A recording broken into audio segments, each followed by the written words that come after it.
Hello, Blenders, and welcome to episode number 166 of ReelBlend, a podcast that can finally talk about A Quiet Place Part 2. Thank you very much. Come on, nothing? We don't have to be quiet anymore, Sean? Is that what you're saying? Thank you, Kevin. Yes, okay. You can now be vocal about vocal. I said vocal. I can finally be vocal about A Quiet Place Part 2. My name is Sean O'Connell. I'm the managing editor here at CinemaBlend. And this is the ReelBlend podcast. And on this week's show, trailers. We have so many trailers to get to. A lot of exciting things coming. And as Gabe pointed out, heading into this week's show, we now have a major release coming out every single week from now to the end of the year. So it feels like we've turned some sort of corner and are inching back to normalcy. We're also going to go talking about those movies coming to theaters. We're going to review A Quiet Place Part 2 and Cruella. And John Krasinski is our guest with a big caveat that we will describe right before we throw to that interview. And by we, I mean Kevin McCarthy of Fox 5 in Washington, D.C. Hi, Kev. Hi, and can I just say how excited I am that movies are back? Like, it feels like we are back. Like, in the sense that, like, there are two massive releases this week in theaters. It just and again, I'm not diminishing everything that's going on. We're still dealing with the pandemic, but I just feel like movies are back. I feel like we are in some type of quote unquote normalcy in terms of releases, and I'm just excited that movie theaters are reopening. And I bought tickets to A Quiet Place Part 2 tomorrow night just to go see it again. We'll take Lauren to see it, so I'm looking forward to it. Here's how I know we're officially back. I'm mad that there are people in bigger cities than Charlotte that have seen two major movies that I'm really anticipating. One is In the Heights, which both of you guys have seen. In the Heights. And I have not yet seen it yet. And the other is F9, which I'm not able to see yet. And yet a lot of people in New York and Los Angeles have seen it. So hopefully soon we'll all get a chance to check out the latest from the Torettos. The latest episode in the soap opera, The Torettos. I also have to introduce Jake Hamilton of Fox 32 in Chicago. Hi, Jake. It's also interesting when a trailer comes out now, I don't watch it and doubt the release date on it. For the last year, a trailer would come out and it would have a release date. I'd go, well, we'll see about that. We'll see. Now a trailer, last night in Soho, the trailer comes out, which I know we're going to talk about later, and it says October, and I go, cool, I'll see it in October. Yep. I'm a little bit more confident in watching trailers these days, which is nice. Well, we're going to get to trailers in a heartbeat. Before we get there, let's do some housekeeping. If you're watching us on the YouTube channel, hello. Thank you for joining us here and taking in the visual aspect of the show. While you're here, hit subscribe, turn on your notifications, and follow us every single week here on the ReelBlend podcast. Of course, we're available everywhere you get audio podcast needs met. And in addition to being able to be downloaded, and hopefully you subscribe to us on a weekly basis, the premium channel, and last week's premium episode was one of my favorites of all time, where we discussed the 2011 Oscars, which is the big social network Inception King's Speech era. Was a lively, spirited conversation that I think people would really enjoy. So if you want to check out the ReelBlend Premium, we now have a new website, cinemablend.com/ReelBlend Premium. Now, why did it take us so long to get to that point? Because that's a pretty easy URL to fix. Gabe, why don't you explain to us why it's taken us this long to get the website, cinemablend.com/ReelBlend Premium? Things move slow, when you're this successful and hot, Things move real slow. Yeah, that's very true. All right. So anyway, we have that website up right now. It's in the description of the podcast. So go down, and if you want to subscribe to the premium episode and get not just a Monday episode, but an ad-free podcast experience and a newsletter from myself that gets written every other week, head over there and sign up. Okay. What do you write about? It's a great question. I'd have to go back and check and see, but I will write about the Marvel movies coming back, or right after the Oscars, I wrote a column about what's going to win next year. It's whatever strikes my fancy, the day that I have to write the newsletter.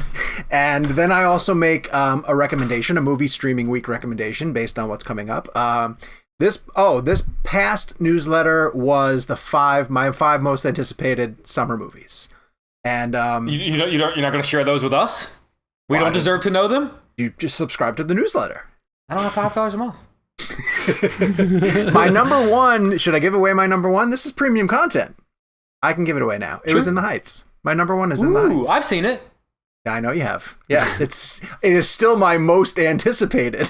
because I haven't yet seen it. And it's very anticipated because I've heard you two rave about how great it is. Kevin's like, oh, we should get the director. I'm like, I should get a screening. It'd be a great idea if I could.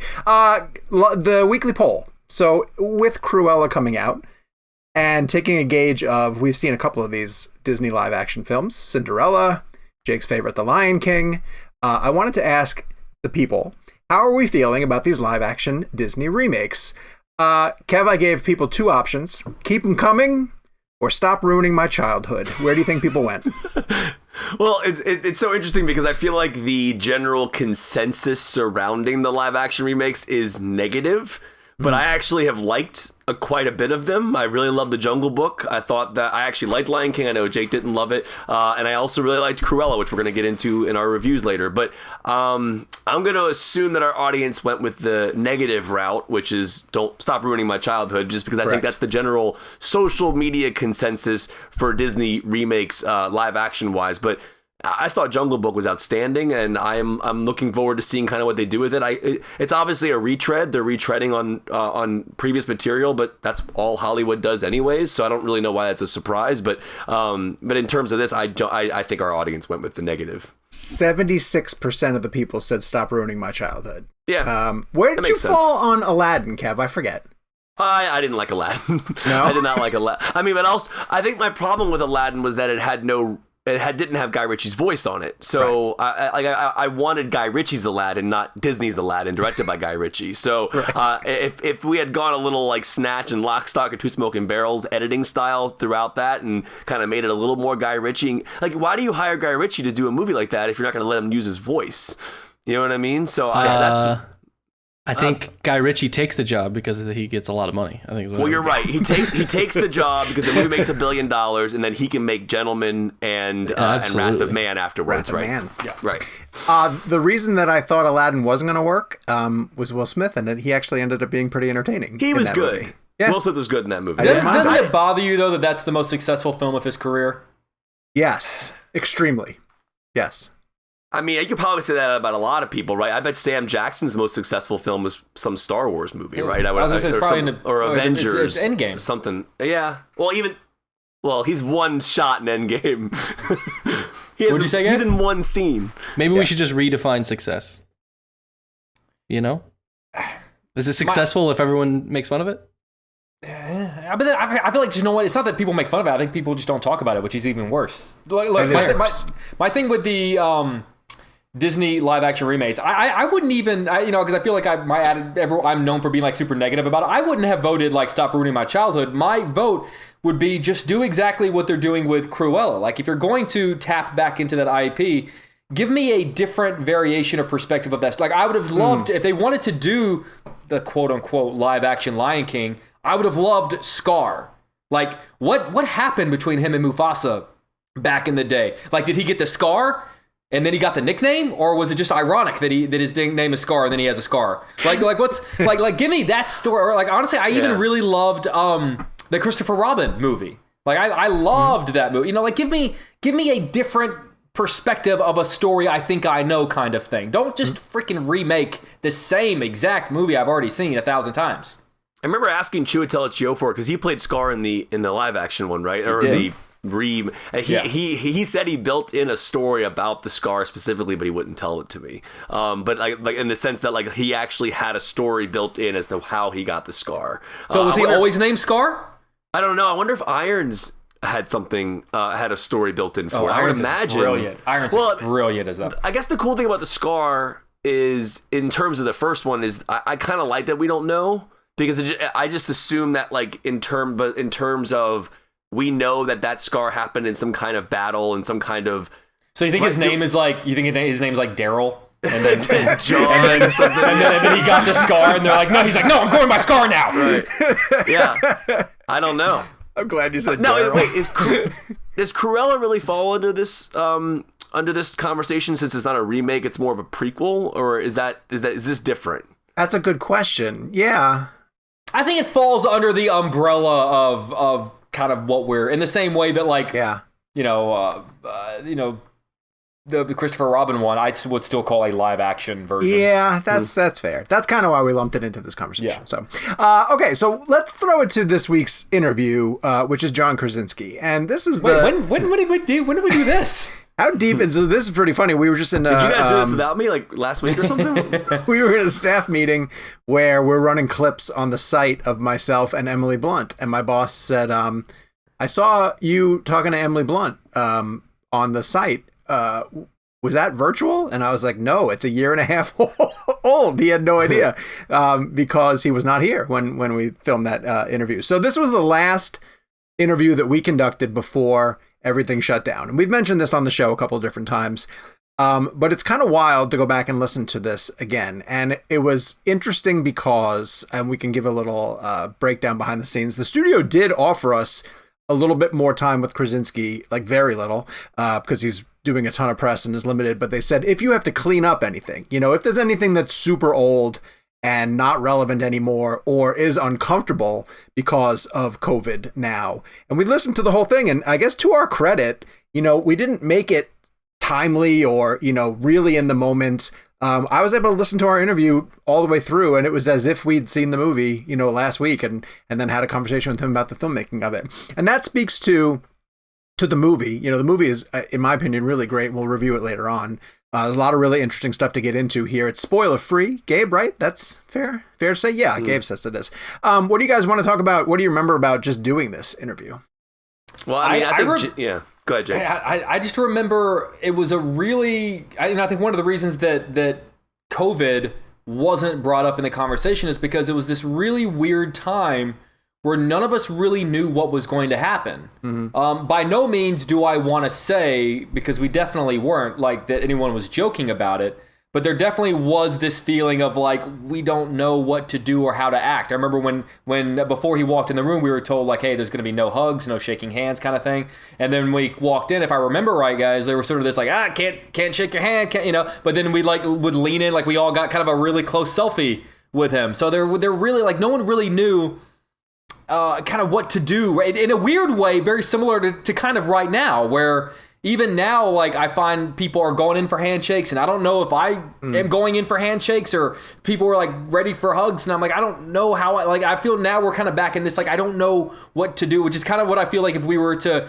do this interview today, it would almost be the same thing. We're like, wait, what do? We'd probably lean in for a selfie, but maybe we wouldn't shake hands. It's this really weird uncertainty where no one knew what was... We sure as hell didn't realize it was going to be the last time the three of us were... This was the last time the three of us were in a room together. Physically in a room together. It's truly bizarre. And there's some really great photos behind the scenes, which I think hopefully we can share them when we release this podcast. But just some great like shots of us all around the table together talking.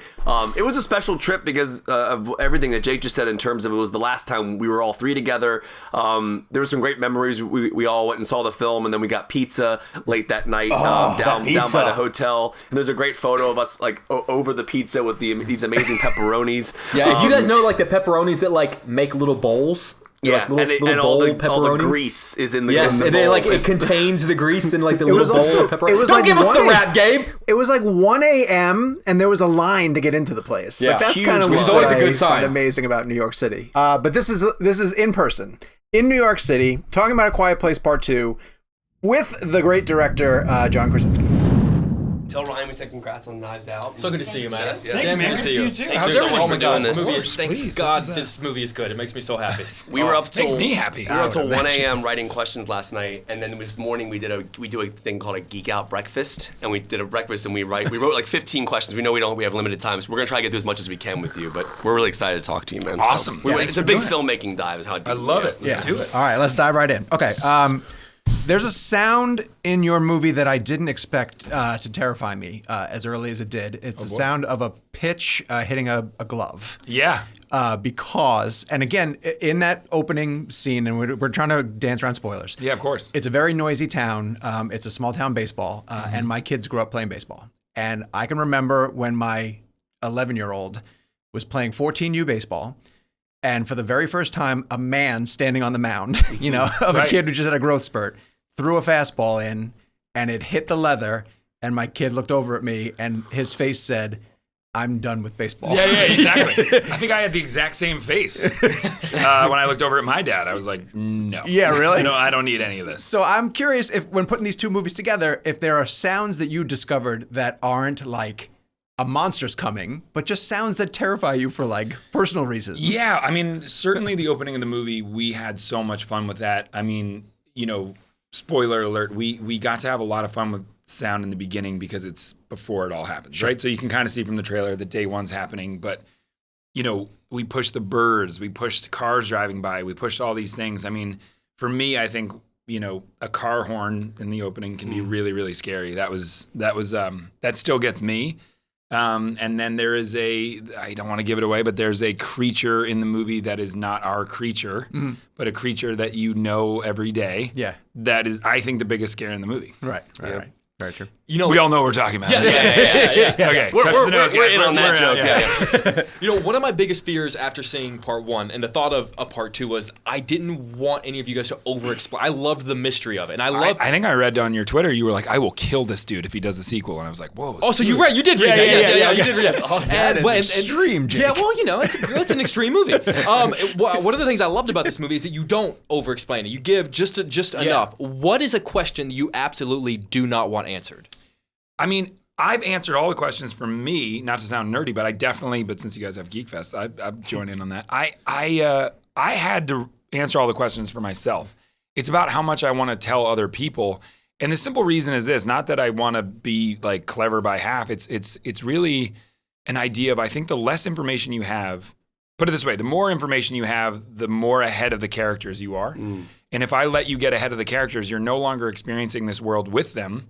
You are saying like, oh man, if you only knew that they are bulletproof, you wouldn't shoot at them. It's like stuff like that that you want to learn as they find it out. And that's what makes it so scary. And so I think if you have the information, things become less scary. I think that your imagination is the scariest thing we all have. And so I think that in real terms, whether it's a hurricane or a natural disaster or any other horrible disaster that goes on in the world, I think what makes them so terrifying is that no one understands what's going on until you get out of it, until you look back and see it. So I wanted to give the sense that this is a horrific experience that's happening to this town and you're a part of it. So do you know stuff that we are never, ever going to know? I know stuff that you don't know now, and I don't know when you would know it. I don't know. I kind of like that though. I kind of like that. Because the beauty is you're the writer. Right. You could change stuff. Totally. I could also be lying. I could also be lying about what I know. I love that you shoot 35. So my favorite shot from the first movie, the set photo of you in like that barn element, like with the film 35 Panavision camera right there. Yeah. Because I love the way the grain swims on the screen. That's awesome. When Cillian Murphy's on screen, grain, that from you. I'm gonna say swim. That's good. I love the swimming grain, and then mixed with Beltrami's score, it's just a perfect thing. Both of them are leading characters. Your camera's a leading character. I agree. Totally. I want to talk about your choice as a director to shoot 35 because a lot of people are shooting digital now. What was your reasoning for that? And also, you have had two female DPs, which I love. Two different female DPs. Yep. Is that a conscious decision or is it just a coincidence? The whole female DP, female leads in my movie, like there's a lot of conversation about, girl power. I would love to say it's because I'm the father of girls or I grew up with a really strong mom. I think it's because I'm a human being. Yeah. I never saw it as, a feminist movie or it's really feminist to hire women DPs. I'm selfish, so I'm going to go for the most talented person. I'm going to go for the best story. I'm going to go for whatever that is. And for me, in my world, that means that women are going to be the leads of movies. Men can be the leads of movies. But do I love the fact that I have a badass warrior princess at the end of my movie? Yeah, I love it. But as far as shooting film, it was one of those things where, this really goes to something. I would say somebody like Spielberg was hugely influential in this, not in specific. I didn't talk to him about it. But I think all his movies that he shot on film, especially the ones I grew up in, feel immediately nostalgic. Yes. So there was something about this movie that I said, as soon as that frame starts, and as soon as you see a first image, I want you to immediately be like, oh, I saw this movie in 1986 or 2028. Like it just feels like it could be anytime, anywhere. And I think film for this particular movie does that. That's not to say I'll always shoot on film. I've shot 3 of my movies on film, which is great. And it's really about what it does to the story and what this one I thought really did. We had to fight really hard to shoot on film on this one because, again, digital's come so far. Everybody keeps telling you. Harder on this one than the first one? Yeah, because I think people realize that wow, digital would save you so much money, and it's actually not true. Film is not that, or at least for us, we had amazing partners at Kodak, and we actually didn't end up, spending much more than we would have with digital. It was just about quickness. That is something, transfers and getting dailies is definitely much faster on digital. But for me, I was willing to take that sacrifice to give that nostalgia vibe. Yeah, I tapped you in the beginning of the film. I said, Jake, look, because I think that wide opening shot of the street, I'm like, Jake, look at the grain swimming on that street. Yeah. It looks like, like Kevin, so good. shut the fuck up. No, I was like, this is amazing. I love it. Nerd. We say that often. Yeah. to each other. I just all like the time. it. So. Okay, so people have bucket lists, and you never really know what's on a bucket list until you hear about an item. You had one offered to you of Stephen King saying, if you ever want to use my Red Sox tickets, please let me know. Yeah. And your reaction to it was the greatest in the world. So I need to know, did you ever take him up on that? And have you ever had a chance to just talk to him and pick his brain? Because it feels like these come very much from a place of his storytelling. Well, that's really nice. I mean, his love for this movie was, the whole response to this was overwhelming. And this second movie, as I've told you guys individually, is I never wanted to do a sequel. Yeah. And weirdly, because I've realized I was an audience member before I was a director or a writer or an actor. And the audience member in me said, oof, be wary of sequels. They're usually a cash grab by the studio. Yeah. They're usually not as good, and they're not having anything to do with the first one. And so I really wanted to do that. What I think about his writing is he is always world first. He's always characters first. Sure. He puts you in that vibe. So anyway, the whole the first movie was so overwhelming, the response to it. But him in particular, being from Boston, being a fan of his, he not only was incredibly kind publicly, but then we had an email exchange where he was very specific about what he loved about the movie, and I was completely and totally blown away. I have not taken him up on his Red Sox tickets, but I will definitely do that someday. That would be amazing. As long as he goes with you. Yeah, exactly. As an Astros fan, are you guys accepting anyone into your bandwagon fandom? Let's just talk about the movie. You mentioned horror sequels and how often they fail, and you really look at Jaws 2 is just horrible. I mean, there's so many examples of Part 2 that are horrible. What did you learn from horror sequels that what they did wrong to maybe try to avoid that with this? It's really funny. I didn't look at horror sequels at all. I looked at my own storytelling and I thought, I genuinely can't beat the first one. I can't. That was so personal to me. Like I've said many times, it's a love letter to my kids. It's all about how I feel about parenting. Yeah. So I said to the studio, go find someone else who's as passionate about the second one as I was about the first one. And then I had this tiny idea, which I mentioned in press a couple times. I was like, I have this tiny idea if it manifests, whatever. And our producer, Drew Form, said to me, no problem, we'll go to another writer or director. Well, you just write an outline for them and this little idea you have. Turns out he was the greatest Jedi mind tricker in all of time, because I was like, yeah, sure, let me just bang out this outline. And then as I was typing, I was like, God damn it, I'm directing this movie. But the idea was that Millie would be the lead. And it wasn't, I didn't mean that as a stunt, that she would be an amazing lead. Of course, she's an insanely talented actress. It was about what she did, what that character does for the second movie is it opens up the door to reinvestigate, relive a lot of the themes that I was dealing with in the first one. So for me, if the first movie is about, the promise you make to your kids as parents that if you stick with me, I can keep you safe forever. That's a false promise. And every parent knows that it will be broken one day. Kids don't know that. And I think the day that kids find out that it's a broken promise is the day you grow up. It's the day you begin adolescence. It's the day you begin to realize you have to take your first steps. If you want to be a hero, you have to be a hero for yourself. It's also a weird moment for parents where you realize, now that they realize I'm not there, oh my God, are they going to be everything I wanted them to be? And it turns out Millie goes on to be everything I wanted and more. It brings in all these incredible ideas of love and support and the safety net that is gone. They can't be on the farm anymore. But weirdly, my character lives in them more than I could have on camera, in my opinion. And then the other thing it sort of brought up were these ideas of community, right? I love the idea that the youth in the movie, Emily in the first movie was like, we can't just survive. We have to thrive. We have to be more than this. And I think in the second movie, what I love is she's handed a dose of reality where she's like, you know what? Screw that. Let's just survive and go back to that. And it's her daughter who says, no way. Like if we have the answer, we have to bring it to the rest of the world. And so this idea of community, I think we've become an individualistic society due to tech and whatever, which is totally understandable.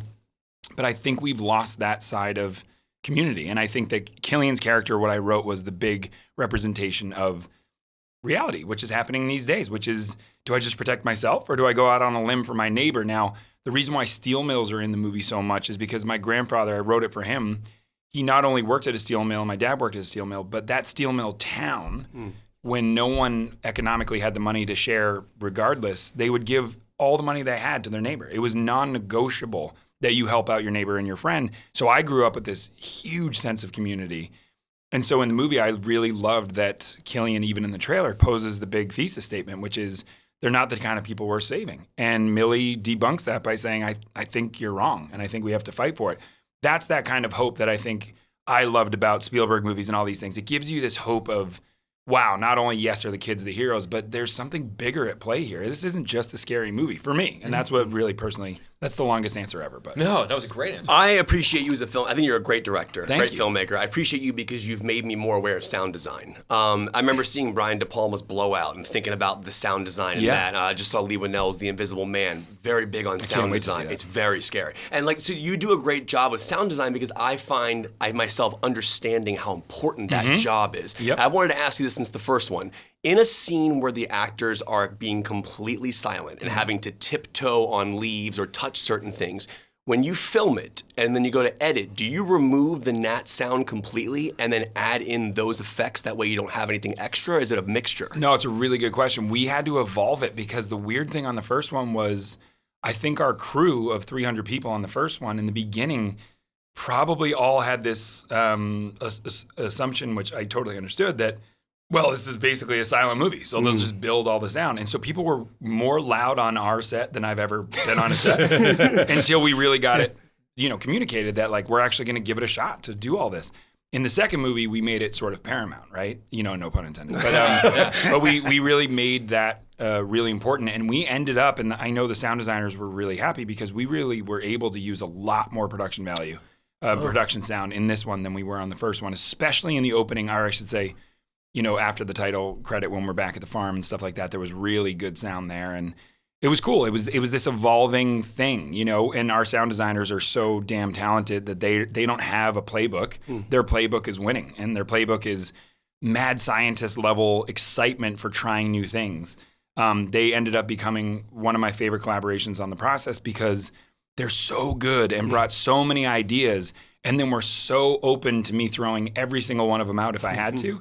And in doing that, that's how we found Millie's envelope. You know what I mean? Very late in the process, I said to the sound guys, I was like, I talked to Millie's mom one day and I asked if she could hear. And she said she actually can. She has this very muffled sense of the world. So like if you slammed a car door behind her, she'd actually hear it. It would just be very low. And she can hear little bits of sound when you talk to her. And that's why her mom always vocally talks to her when she's signing. And I said, wow, let's throw that in there. Let's throw that in the first movie.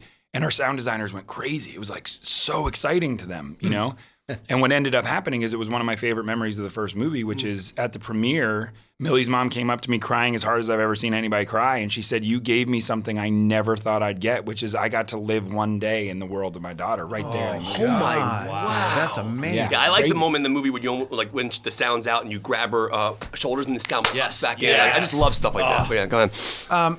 You now are... I blew Sean's brain. He's like, I literally, first off, you gave me such an existential crisis when you were talking about parenting and getting your kids ready to be the people that they want to be. I haven't recovered from that yet because I have a 16-year-old and a 12-year-old. Good luck. And your kids are much younger, so I don't know how you're that wise yet because you have no idea what's coming. And so just strap in. I'm trying to think of my next question. No, you now are in charge of what is essentially a franchise. And what I find interesting is that you have said this is not a sequel, it's a continuation. You can continue this storyline, let's put it that way, because I don't want to give anything away. But are you concerned at all that you have young stars who, if you don't start working with them right away, age drastically? Because, I mean, people who don't see my kids for a long period of time come in and they just go, God, they look so completely different. But you have squatters in your house. And you're like, no, those are my kids. You were able to use Noah though in the day one stuff, which was interesting. But yeah, like my oldest PJ will come into the room and people haven't seen him and they're just like, shocked. So how do you do that as a filmmaker if you want to keep going in a way? It's a really good question. I mean, to be honest, we were worried about it for a second. I think that the producers were more worried about it, and I felt like, again, ignorance is bliss, right? So being a sort of inexperienced director, I just don't like to look at problems as problems. I look at problems as, look at the sequel, right? I've never had more pressure on me in my career than to follow up something like that. Sure. And so the only thing I could do is just not see them as problems and just say that, well, that looks like people are anticipating the movie, so let me just go back to basics and write a good story. And if the story evolves, then people will be more scared because you care about these characters. The sound will be more intense because you know the rules. Right. But if I started thinking like, how do I scare people more? Then I'd lose it. I would totally not do a good movie. So what I did was the same thing about the kids. When people were like, they're older, my response was, they're older. And what are we going to do? Let's just not talk about it and see if it works. And if it doesn't, we'll think of something else. And so Millie came in and she looked weirdly almost the exact same. I mean, she obviously had grown up, but she really, you immediately buy her. There's something extremely, a huge presence she has. And then Noah, yes, Noah had hit a growth spurt and was sort of starting to grow. But weirdly, to your point, I just said, if we don't acknowledge it, he looks exactly like he used to. Sure. But if I had shown you, if I had done the thing where I cut to the first movie even for a second, he looks like Baby Yoda. Like he's a tiny, beautiful child. And I would have ruined my whole experience. So it really is that thing that no one's brought it up because when you see him, you just buy it because he's that good an actor. But the third child, the one who dies in the first movie, is that a different actor in day one? Because I noticed that you were almost shooting him from the side, not to let us know the face. Was that on purpose? It was very on purpose, not only to hide the actor, it was more actually thematic. What I thought was, and it was really fun because my camera crew loved the idea too, was I was weirdly paying him respect as a dead character. It's sort of like the whole Paul sitting cross-legged on Sgt. Pepper's that, what if you didn't show this kid's face because technically we've lost the memory of him, so we actually don't remember what he looks like. Wait, really? Yeah. All right, so you guys blew my freaking mind, man. I'm out. Wow. So that was the whole idea, right? And it's funny because people will be like, "No, you did that because you didn't want to show that it wasn't the same actor." And I said, "No, actually, it's actually not." And the cool thing is, the idea I had, which was really fun for many reasons, I got his little brother. So I got Dean's little brother. We used Dean, who's the little brother of the kid who actually died on the bridge. And what's cool about it is that means the actor who was in the first one came to our set. Yeah, you just had the whole family there. I knew the mom already. They were all excited. They were part of the family, and it was really fun to use them rather than a new casting situation where you had to explain to them. It's really hard to explain to parents like, so your kid's gonna die in front of you on camera. Right. And luckily, I didn't have to explain that to anybody. That family had another baby though, and they want him in part 4. Yeah, exactly. By the way, we've already discussed it. Yeah. He's got a contract. Yeah, exactly. Robin Williams told a great story during an interview one time where he said, I was talking about the week after winning an Oscar, and said for a week he had the most respect he's ever gotten. People come up and say, "Oh, Mr. Williams, it's so good to see you. What an incredible performance at Good Will Hunting." And he said it took about a week before he ran into someone and said, "Hey, Mark," and he goes, "And you're instantly right back to this character that you've played." I've told you 1,000 times I'm a massive fan of The Office. I know. I'm on my 12th rewatch of it now. Is there a certain degree of knowing that no matter how much success you find as a writer, as a director, as an actor, that there is a small faction of people that will inevitably see you as Jim Halpert? I hope so. Yeah? I really feel that way. Here's the truth. I was a waiter when I got The Office. The Office is unequivocally the thing that gave me every single opportunity. I would not be sitting here with you. I would not be talking about a show. It has given me absolutely everything, and because of the success of that show, I was allowed to be brave enough to take shots at trying to write and direct and all these things, because not only was I financially solvent enough to try that and risk failure, but also because I had the confidence enough and basically went to film school. Like The Office, when you weren't shooting, you would go to the writer's room and see what writing was really all about, and you would see the best minds that we had telling each other every idea was perfect until it wasn't. And that was really enthusiastic and positive. And then you'd go to the editing bay and learn about editing. And it was the most fun I've ever had. So I think it's going to be an inevitable truth and one of the greatest honors of my life to be known as that character. Dude, that seriously, you have no idea how much that warms my heart. Well, it's true. Man. It's all true. Dude, that's awesome. a great answer. That's awesome. Now, I was telling you earlier, I think you are a fantastic director. Thank you. And I was thinking about this because we were geeking out last night about the shot from the first one when Beltrami's score comes in and you're running as like on beat with almost that was so cool. But you're a young filmmaker. You said only a few films now at this point. Do you see yourself having a signature style? in the sense of like you look at directors and you go, okay, Scorsese, that's the Scorsese type of shot. That's a Spielberg shot. That, you know, do you see any recurring styles coming across in the way you shoot? Like that's a Krasinski shot. Like or is it too soon? I don't know. I'm certainly too soon for me, only because I don't look at movies that way. I look at movies as storytelling, right? So you look at a movie like Roma and you go, oh my God, it's so beautiful. And my only question is, let's see the story, right? And so the reason why that movie's so successful is because it's such a good story. And then the way it's shot is so beautiful. I don't think Cuarón has a style. I don't think there's anything about Cuarón that I say like, oh my God, that's definitely him. You know, it's like you look at Roma and it's very different than Children of Men and all these things. And to me, I think he's a perfect example of someone who just tells stories. And when you tell those stories, how your brain sees them is going to be what's right for the story, rather than like, all right, I've written this story, now let me go into this weird bag of tricks and start putting in camera angles and stuff. It's like because maybe I'm an actor, I know that the set is a living organism. And so if I start doing that to my actors, I'm going to lose ground. I'm going to lose talent because they're going to feel pinned in. And so every day I arrive on set and try to make it like a play. And as long as I can put cameras on the play, let the play come to life and then be like, stop, now let me put cameras in on it. You know, so it's that thing of maybe one day when you look back at a body of work and you're like, oh my God, I see similarities here.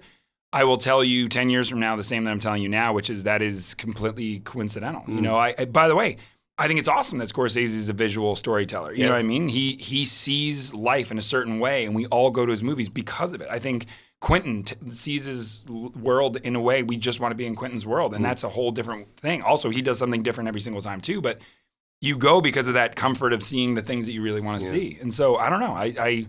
I look forward to seeing what the answer to your question is. When I said this to him earlier, his answer was the shots of like characters running and the camera tracking along, like obviously in Day One, or even like the shot I was mentioning when you're running with the beat in the first one. In Day One, as your character's going down the street, passing all the storefronts, like that's a Krasinski as shot. As I kept going, how long is he going to be able to do this? Like, I just got excited. Nice. I'm spotting those, by the way. And you also just named every patron saint of our Okay, good. Awesome. Ron was our first guest, our first major guest on our show for Roma. That's actually pretty funny. She knows all. She knows everything. Yes. All right, we're going to try and squeeze in two more really fast. Well, I tweeted immediately after this that I am dumbfounded that you already have what I call Spielberg level chops. I have already framed that tweet and put it on my wall. Thank you very much. You made me and my mom very happy. There's a moment in it with a boat, I'll just say, when a character discovers a boat that's arrived. And that gave me chills at that moment. But you run into an issue with this because we talk about Jaws, and the reason why Jaws works is because you don't see Bruce for the longest time, right? But now in your second one, you are free to show the monsters. You know, you don't have to hide them as long as. So what challenges does that present now that you can show the monsters? You don't have to educate people on the world. They show up and they are almost saying to you like, all right, we know this already. What else are you showing us? It's a really good question. I mean, to me, there's a lot of challenges, right? And there's self-doubt and there's issues and fears. And like I said, you just have to fly right in the face of those and lean into it. So the technical challenge is we'd never seen him in the daytime. He, she, it, whatever it is, we'd never seen him in the daytime. And so that took a long time to figure out, you know, because when you're in a moody basement, it's like that guy can look like anything and the things that pop are the things that pop. But when you have to see every vertebrae on his spine and things like that, you really got to do a lot more work, which was really fun, but really scary. Yeah. As far as storytelling goes, you know, the way I looked at it was I have a new actor in my movie. You know what I mean? And I had to treat him with the same respect that I treaed the other characters with, meaning... Yeah, well, he did, and it was very. He's the worst to work with, but no, I really looked at it like I gotta treat him the same as I do with Cillian, right? So Cillian's new, and every single scene with Cillian has to feel like if you're not learning something by spending time with Cillian, then there's no reason for him to be in the movie. So if you're not learning something every time the creature's on camera, then he has no reason to be in the movie. Sure, he's a great scare and all that stuff, but like. Any sequence where he gets a little aggressive. Those are all new moments that are one of our characters if you go watch it again, which I hope you do. But when you see it again, the character has done something that we all know they shouldn't have done, and therefore he has to come back and respond. And so it's this new dichotomy of one of the things I loved about Day One, and it's very subtle, but you can see that they are not used to their environment. So in Day One, there's a lot of things going on that seem like the creature shouldn't be doing that, but we paid very close attention to how on earth would he, she, it ever know what a cop car was, and that a cop car didn't have a beating heart. How would they know that until you slam and do it headlong at top speed? So that was really fun, and certainly the folks at ILM loved that. I mean, as soon as I was like, so your guy's going to be a main character, they were like, wait, what? You know what I mean? Like, it was awesome. It was really fun. That's very cool. Okay. You know, I love this idea of setting up a rule, setting up sort of the idea and letting it ripple. And I saw an interview with you for the first film, and someone had asked you about dogs. And basically, you know, as I'm a big dog lover, like that's nice. Thank you. Thank you. The idea of like all dogs are dead, like, and that kind of broke my heart. But you have to think about that. How far out does the ripple go? Like, how far out have you thought about like, well, this animal's gone, and this like do you have to kind of set up the whole? All of it. We thought of all of it. Yeah. There's I think 3 shots in the movie that you'll see birds.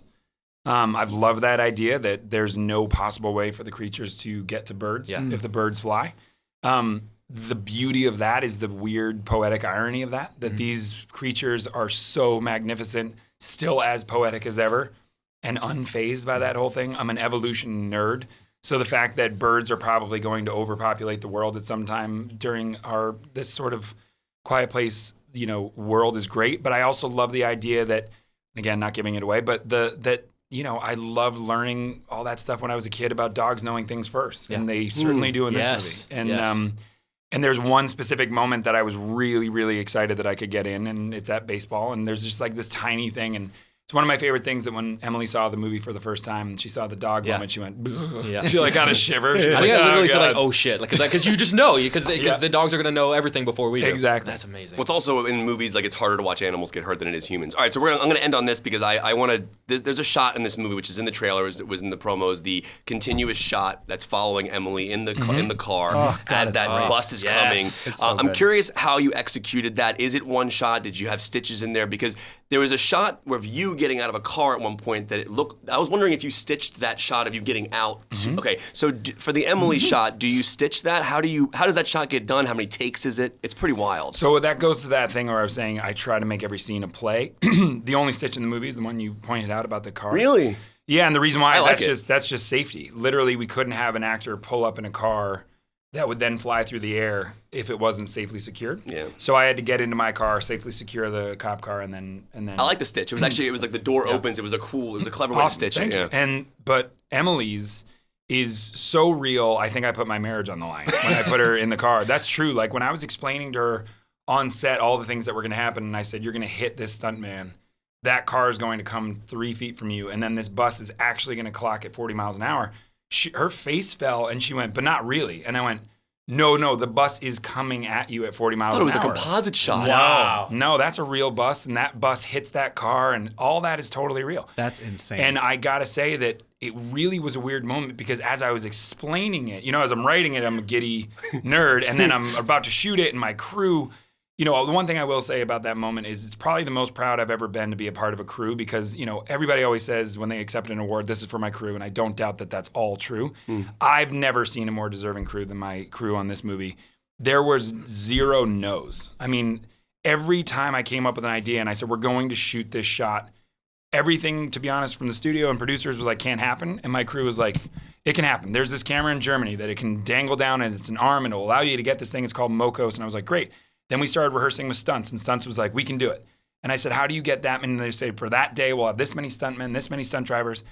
And so it was really moving to see at the end of that shot, the entire crew ran in the middle of the street, high-fived, got emotional, and was like hugging because we pulled off something nearly impossible. Yeah. That's all one shot, but Emily, God love her, she still got in the car, but that little boy's in the car. Oh. The Marcus is in the car. There's no switch. There's no nothing. And to go to those parents and say, I promise you, the Paramount Safety, the stunt guys, they have all okayed this. This is all possible. Here are all the, you know, we had that bus on a, you know, within a hair's breadth of being able to stop. It had all these special brakes that it could stop real quick, all those things. Cool. So like that one car almost hits you at one point. Exactly. Yeah, so it's 3 weeks of rehearsal for 1 minute of shooting. Right. And I said to Emily, I said, do you want to run it once? And she's awesome. She said, no. She's like, just put me in it. And so that take that's in the movie is her first take. No, it's not. Wow. And so that's her really saying Jesus Christ and oh my God and because she had no idea. It's like going on the best roller coaster ride of your life. Oh, that's amazing. the one take. Yeah, that was the first take that we did. Oh Yeah. my God. You did it again, though? We did do it again. No, you didn't. The entire crew was like, don't do it again. And I was like, we should probably we should have a backup. It's only my wife. And they're like, don't say that out loud. You have to at least put that second take online just so people can see it. You know what I mean? She worked with Tom Cruise. Come on. Yeah, exactly. This is like nothing new. He does This that. is so much fun, guys. He does that on this so is much. awesome. Thank you, John. Really appreciate it. Yeah, we appreciate you coming in. We want to thank Paramount Pictures for all of the support they've been giving to this show and for giving us John Krasinski and giving us access to Quiet Place Part 2. Make sure you go see it in theaters. It's coming out this week, and we will have a review later on in the show. All right, for getting into talking points, there were a ton of trailers that dropped before we started recording this week's episode, going as far back as Eternals, the latest Marvel movie that dropped. And that was a couple of days ago, but we haven't had a show since then. So we're going to start there.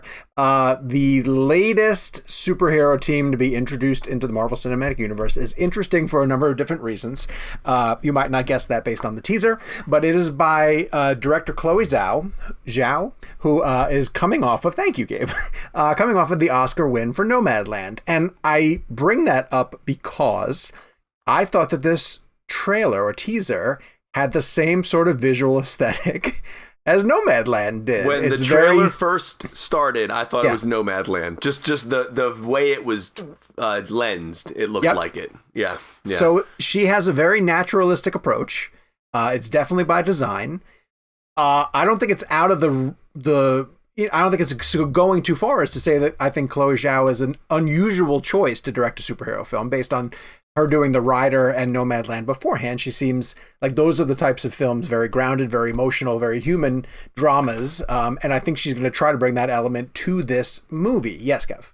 I find that interesting only because if you look at a lot of the MCU filmmakers, like even the Russo brothers, what was their, like they did You, Me, and Dupree, and then they did Winter Soldier. It's like and then Kenneth Branagh, who did Thor, he did Hamlet, and I've always found their director choices to be really interesting, just because of what you said just now. It kind of triggered that. I'm like, oh, like what else have these people done?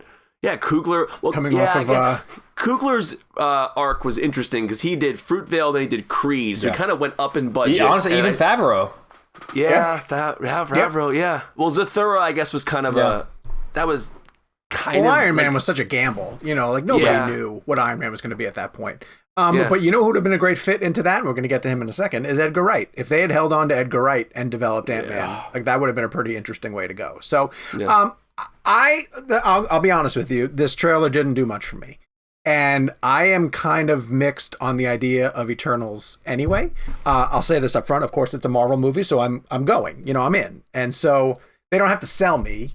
But what I will say is that after watching this, I watched the Shang-Chi trailer right after. And it was infinitely better. It made the Shang-Chi trailer better and more entertaining. And I know that it's a teaser, and I know that it's supposed to be mysterious, and it doesn't want to give a whole heck of a lot away.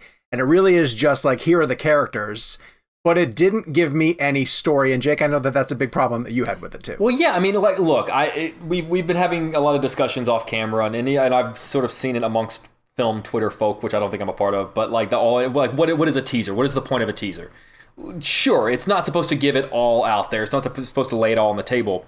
But it is supposed to, no matter how long a teaser or a trailer is, you're supposed to be more excited on the back end of it than you were on the front end of it. It's supposed to move the needle a little bit. And it didn't for me. I felt just as much, meh about it at the end as I did at the beginning.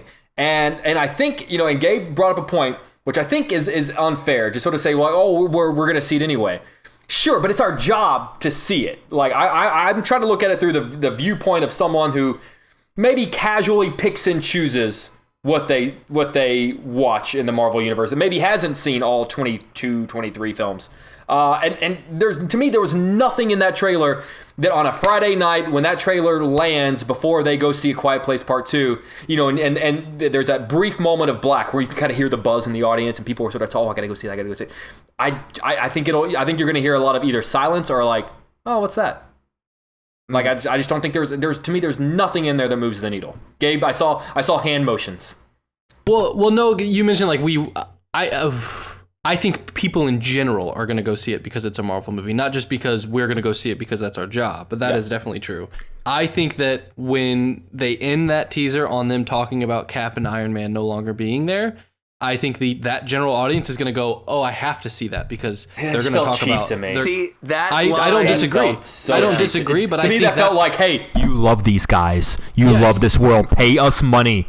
And we'll talk about them again. yes, but I will take. Do not show me too much of your movie. I've seen 24 of them. Just let me know what it's going to look like and some of the tone, if you can. Tie it into the big heroes for the general audience that's going to go, oh, great, it's an important one that I have to see, and I will just go see the movie. Do you know what I think is interesting? And I'm curious, I want to get y'all's thoughts on this. And I think it's a testament to the fact that to Marvel, there's no one bigger than the name Marvel. Chloe Zhao did not get from Academy Award winner Chloe Zhao title card. That's interesting. Yeah. Which to me is an indicator that to them, the filmmaker is not as important as the brand itself. Did it even have the cast? Did it have the actors' names, though? It wasn't that type of trailer. What? Did it not at the end? I would bet the full trailer has that. Probably. I would bet the full trailer. If anything...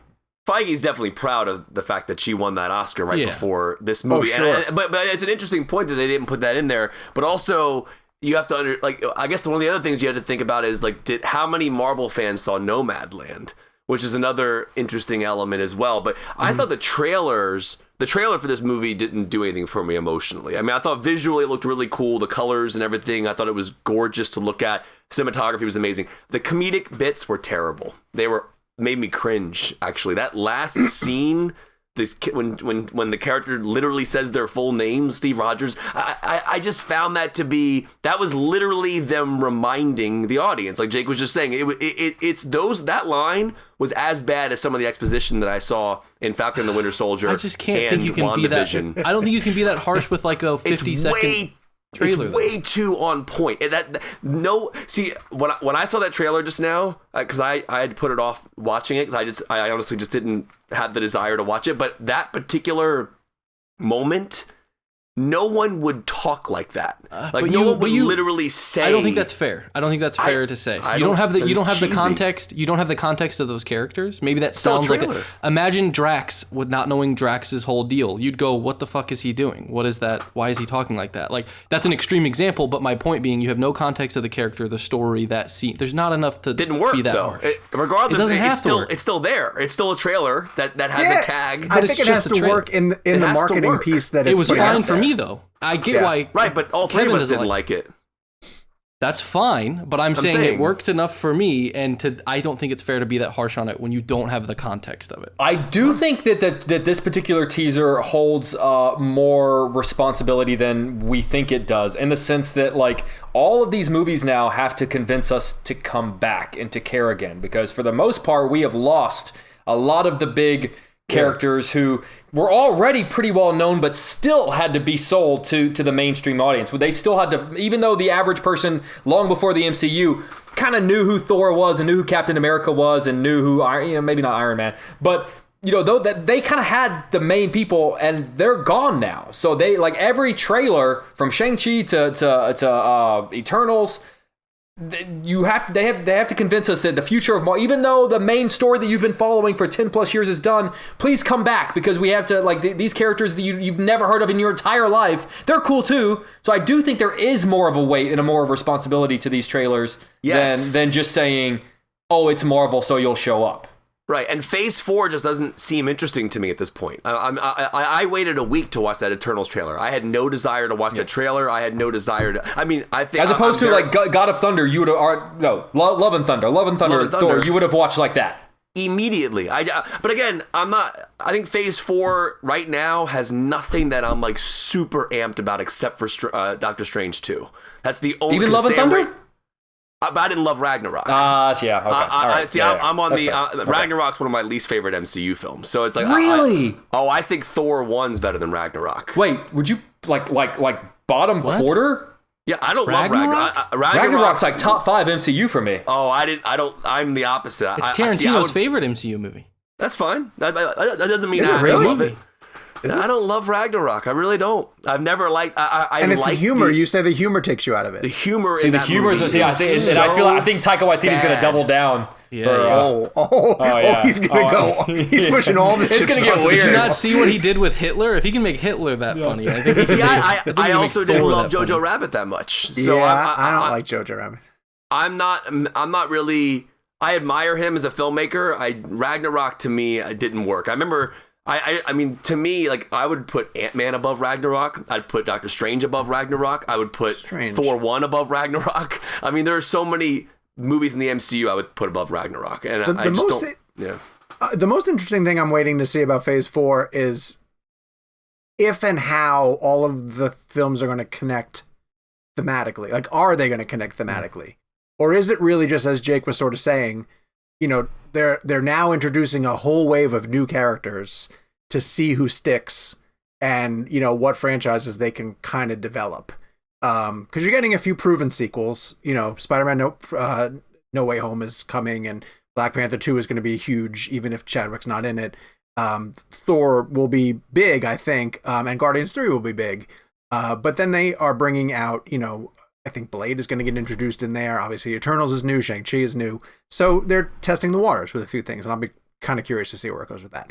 Listen, I'll definitely see it, obviously. Yeah. I think at the end of the day, I mean, in terms of Marvel, I mean, as much as I don't love Ragnarok, I think we can all agree, like, my two favorite MCU films are Infinity War and Winter Soldier. No question, those are by far my favorite MCU films to date. So I don't know where we all, where we all are on that point, but those are my two favorites. So these are two movies combined. Yeah, essentially. Right. I like those two movies combined. I mean, don't get me wrong. We've seen bad trailers that turned out to be great movies, and we've seen great trailers that turned out to be horrible films. Suicide Squad is a great example of that. So I am still holding out hope for Eternals, but that trailer didn't do anything for me. Let's switch to a trailer that also didn't give very much away, but intrigued me with the way that it did it, which is Edgar Wright's Last Night in Soho. Now, I know also next to nothing about what that movie's going to be about. It looks like it's maybe a ghost story. There's a reference to Do You Believe in Ghosts? It looks a little bit like A Stolen Identity. It looks a little bit like, I don't know what it looks like. It looks like a little bit of time travel. The girl sort of goes back to the 70s or 60s. 60s, when was Thunderball? Is that Thunderball that was shown on the marquee? Yeah. It looks fascinating. And again, in a way that Marvel, you could just be like, and I found this to be really fascinating. You know, there's a section of Twitter, not to use social media as the guiding point, but like there's a section of Twitter that's very much like, oh, the new Marvel movie, and we're going to go no matter what. I think in a very much the same way, Last Night in Soho is just, oh, the new Edgar Wright movie, because you saw multiple filmmakers from James Mangold to James Gunn to John Krasinski who are just like, ooh, new Edgar Wright, I'm in. And so film Twitter, that corner of film Twitter, is going to come out to whatever Edgar Wright does. And I think he deserves it. You know, he's earned that status of, I don't care what it is, I'm going. Yes. But to me, it looks completely different than anything that he's tried prior to this. Which is what makes me excited. Mm-hmm. I love that because if you think about his work, nothing like he's done horror kind of with Shaun of the Dead, but really, this is just I feel like he takes chances every single time. And I honestly kind of reminded me of the trailer he did for Grindhouse. Remember, was it Don't?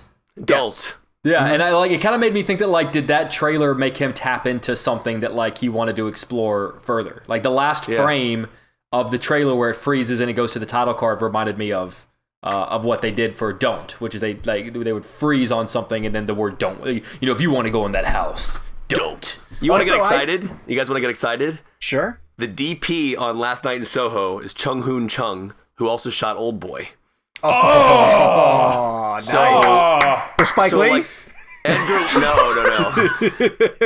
Edgar Wright has used Bill Pope before, who's one of the best cinematographers in the world, who's incredible. But the fact that the Old Boy DP from the 2003 film is the DP on this there's a shot in the trailer that geeked me out, and I can't wait to see how he explains how he did it, where they're dancing and he twirls the character. God. And she turns into another character in the shot. From what I understand, so basically it's a young girl in the present who is able to somehow go back to the 60s, and she's seeing her idol, like a fashion idol, I believe. Okay. I think that's Anya Taylor-Joy's character, the one in the 60s. So I'm not entirely sure what the drama is about it, but obviously there's a horror element to it.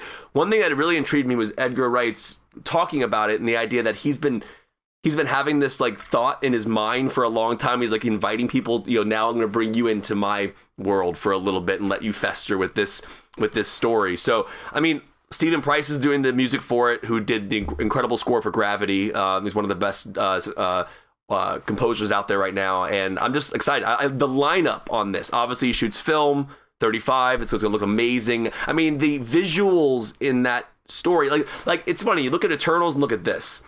While I don't know that I got a ton of story out of this trailer, as you were saying, it was the visual storytelling, and then Edgar Wright's name, obviously, and then I think we're all kind of, and Anya Taylor-Joy is a big thing right now, so like just seeing her on screen after Queen's Gambit and SNL, I'm all in. I mean, it looks phenomenal. I mean, the trailer is expertly cut, and he has his hand in that. Like, he's all in terms of that. And, growing up, when I was in college and finding his films for the first time, like going Shaun of the Dead, and I don't know if you guys ever watched Spaced, that TV show he did, and obviously Hot Fuzz, and he has a very interesting style that I feel like is different every time. Baby Driver is a much different film than Shaun of the Dead, and and so I'm very interested to see kind of how this plays out. But genuinely, the cinematography is what really grabbed me in that trailer. It is one of the most beautiful trailers I've ever seen. It looks incredibly different because something that's followed him through pretty much everything he's done is the quick insert, and he's done to varying degrees and used it in different ways. This doesn't look like a quick insert kind of cute movie at all. Has a very different style to it. Yeah, because even like the simple things in Shaun of the Dead, like when he gets up in the morning making his coffee, those quick flash edits. I wonder if I don't feel like he didn't play with that a lot in Baby Driver either. No, he does. It's different, but he does it with like the shifting and the cutting action, like right. Yeah, but in Baby Driver, it was like the music. Remember, it was less of a joke and more like it was like action editing. Yeah, right. Because he was directing the action to the music beats, which was because I guess you're right. And then Scott Pilgrim was that on steroids. Scott Pilgrim is as right movie as you can get. Yeah. In the wake of this trailer, there was a lot of Baby Driver slander, and Kev, I know you say like the last 20 minutes goes off the rails, but like people are actively saying like Baby Driver's a bad movie, and that's ridiculous. It's not. No, it's actually not a bad movie. I rewatched it a couple weeks ago. The only thing I don't love about Baby Driver is just the John Hamm arc. Yeah. When he's in the evil car at the end and he's like in the parking garage. It's extreme. But other than that, everything else in that film. Terrific. I was rewatching that scene, just the simple walk scene that Ansel Elgort does when he goes into the store and then back out. And like that oneer and like the fact that he's like tapping the windows to the beat. It was like that movie is astounding. The lyrics are referenced in the visuals. Like all the lyrics of that song are referenced in the visuals. It's unbelievable. If the John Hamm arc didn't go that extreme, I feel like I would have loved the film. I still love the film. I just think that it's not perfect. It has some issues, but I have a weird confession. I've not seen The World's End. Oh, wait, you've seen the first two but never watched World's End? I have not seen it. No. It's great. I don't know why I missed it when it came around to theaters. I have no clue. I think one of the boys were just born, and so I didn't get to it.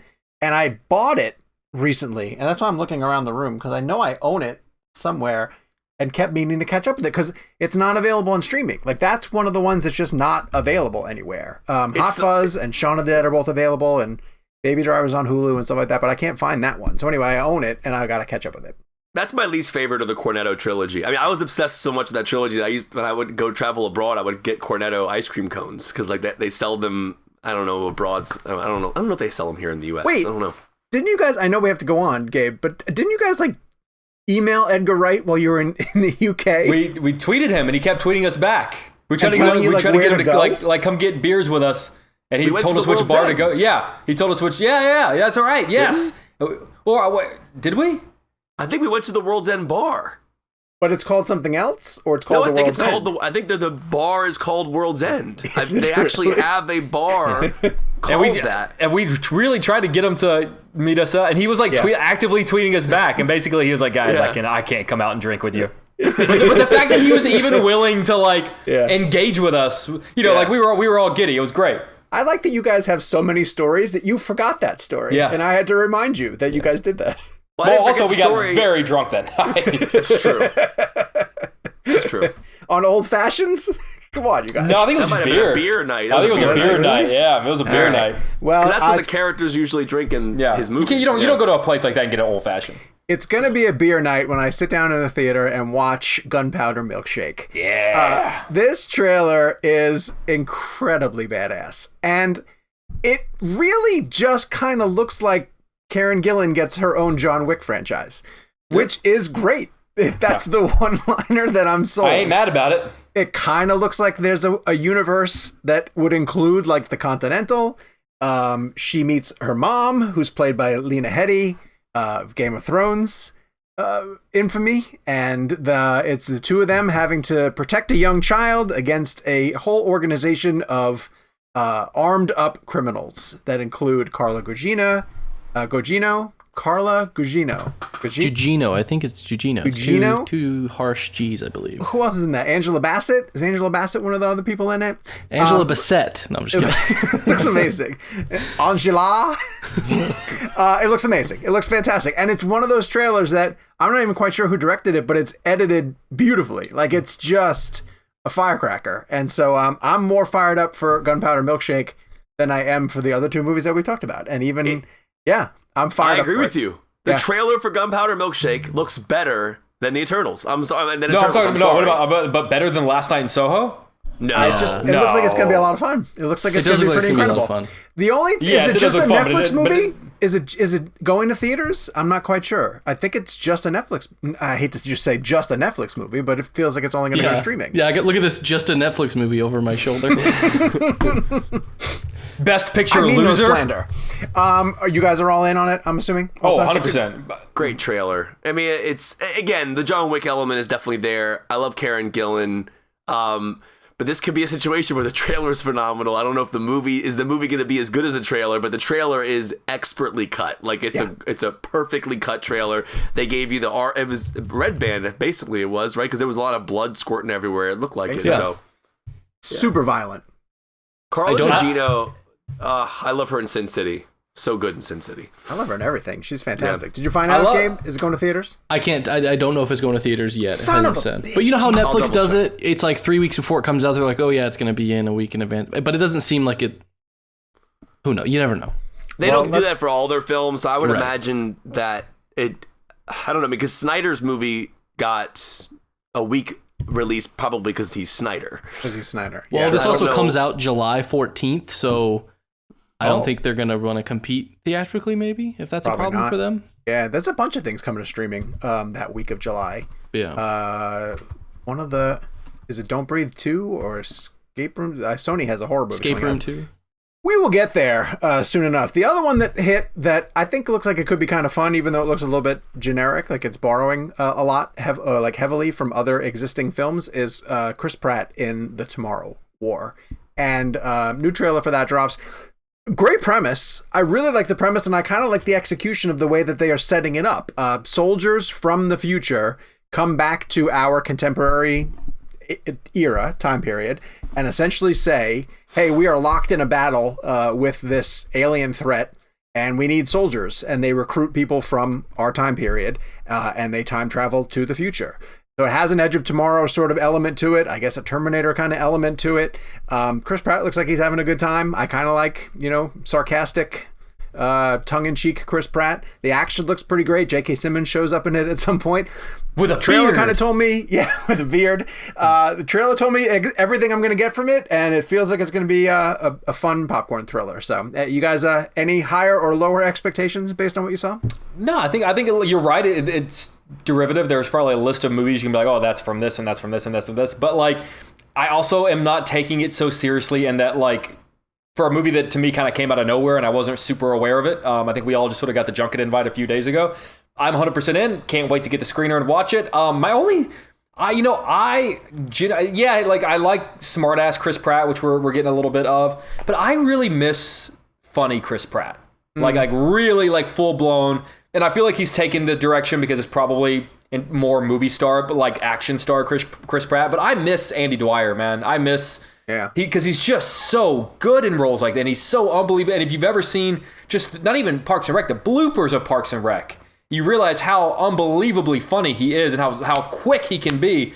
And I hope that he doesn't take action roles in spite of potentially a great comedy role that's out there for him, because I hope he realizes he can do both. Yeah, that's why Guardians was the perfect vehicle. Yes, for him. 100%. Because the Guardians character was hilarious. Yes. But at the same time, also an awesome action star. Yeah. Like that to me is the perfect blend of Chris Pratt. Like that hilarious character, but also like one thing about his Guardians character that was interesting is he was a vulnerable character at the same time. The loss of his mother. Yeah, that's a really great character. And that's so funny because you think about that really put him on the map for everybody. I know he was quote unquote famous before that, but like that to me, if you can go back to more on that, this seems kind of like he's playing in that vibe. You know what I rewatched the other day that I only saw once that isn't as bad as people say it is Passengers with Jennifer Lawrence. I don't know if you guys remember this movie, but it's not a great movie. No, yeah, I remember. But it's not that bad. It's not that. It's actually a really interesting concept. I don't know if you guys remember the story behind it, but basically, he's floating through space. His machine malfunctions. He wakes her up. It's a crazy moral dilemma. It's very it's controversial for that reason. Very interesting. Would you do it? Yeah. Yeah. So I don't know. If anybody out there listening to that, if you're interested, I think that movie kind of like came and went. It was not reviewed well. It was not critically received well. I do think that from a production scale, and they're great in it. I thought Michael Sheen was great in it too. I mean, it's actually not a bad film if you want to revisit it. I wish that I remember, and again, I don't think I saw it since it came out. I remember thinking that I wish the him waking her up thing was like a surprise reveal at the end. I wish the movie started from her perspective and she's waking up and trying to figure out what's going on, and she sees him and she's like, wait, what the like, why are we awake? And then you discovered at the end of the film, holy shit, he woke her up. Like, I feel like it would have been, as opposed to trying to get us to sympathize with the fact that he, well, I don't know. I looked at it as more, I don't know, we're talking about a movie that was like it's interesting. But we're talking about Chris Pratt, but I don't know. I revisited it, but it was interesting. I also know she has the Adam McKay movie coming out, but where the hell is Jennifer Lawrence? Like, she took a long break. I think she got married and she's just chilling. I think I don't know anything about her personal life, but Lauren follows all these like Just Jared and all these like blogs, and she says she sees photos of her just walking through New York, and I honestly think if you think about her career, all that leading up to everything, I mean, she did movie. She won two Oscars. Yeah. She won 2 Oscars. No, and just I think one. she won 1. Yeah, and then she was nominated for 2 or 3. She's been nominated for Winter's Bone. She won for Silver Linings and Playbook, she and lost then she got nominated for American Hustle. Yeah, right. And so I feel like she just was like, you know what? I made a bunch of money on Hunger Games. But she's got Hunger Games and X-Men money. She got X-Men money. got that X-Men money. Think about how much the Hunger Games money is. Oh, yeah. I mean, not like the first one. I remember reading an article because even same thing for like Chris Evans in Captain America 1. They don't get paid that much for that first movie. Yeah. It's those renegotiations. Oh my God. Do you remember hearing the price? And I don't know if I'm accurate on this, that Pattinson and Stewart made almost like $30+ million on the last 2 Twilight films? Someone looked that up. I wouldn't be surprised. It was an astounding, staggering number that they made for Breaking Dawn Part 1 and 2. It was pretty amazing. They probably needed to pay him that much just to get him back. They're like, if you want me to make another one of these, I'm going to need $30 million. Do you know, I swear I just read recently that Downey for the first Iron Man got $500,000. Yeah. Yeah, and I remember Mickey Rourke or something. But didn't he sign a big back-end deal? Wasn't that kind of he famously signed? Probably. Because he was in on the ground floor. I think he's been getting paid for every Marvel movie since then. He's a fantastic he got $50 million for Infinity War, I think. Yeah. I think he got $50 million. That man earned every penny. 100%. Yeah. Yes. I know this is a talked about topic, but I don't know why the other day I was thinking about this. Infinity War is a perfect movie. Yeah. It's amazing. It's perfect. Yes. Flawless. There's no bad scene. Not a bad scene. Not a single ounce of fat on that movie. No. It's incredible. And yet it's the poster that Sean covers up with his shoulder. I know it's there. I'm thinking of getting a new poster. I'm thinking of changing out these 2 posters. I swear to God, I would pay to have it framed if like one day we just popped up and one of the posters was me and one of them was Kevin, and we're like, and like for all, because I know you do your Zoom junket interviews from this location as well, and you just don't address it at all. I could never decide who goes on top and who goes on the bottom, though. That Well, would be One of Kevin's my taller. favorite things Kevin's that taller you than me. did, Sean, is when you interviewed Snyder with your two MCU posters on you. It was my favorite thing ever. I'm like, oh my God, what a great message. No, but generally, I know you love the MCU, but we all love Snyder. It was just funny. I have a mother box over here. Maybe he saw that. Got a little mother box over there. Speaking of money and the amount of money that people make, none of us will ever make as much money as Jeff Bezos, who just spent. Not with that attitude. not him personally, but his company, Amazon, has acquired MGM in a blockbuster deal that basically happened the day that we're recording this. $8.45 billion Amazon is paying to acquire MGM, which sounds like an awful lot of money. Sounds like an awful lot of money. But he's trying to say that there's a bunch of IP in the MGM archive Yeah, but that is Disney- worth exploiting. Disney bought Marvel and Star Wars for less. You combine what Disney paid for Marvel and Star Wars. Was it $4 billion? It was like $4 billion a piece. Oh, it was less. It was less than what they just bought. Okay, but that like was how many Rocky years ago? and Bond for. That was how Okay, many but years ago? Star Wars? You're telling me I know. Star Wars compare? Okay, they like Amazon gets Rocky and Bond. You're telling me that's worth twice as much as Star Wars? How many No. good Star Wars movies have they gotten out of that deal, though? I'm gonna punch you one and in a the half? face.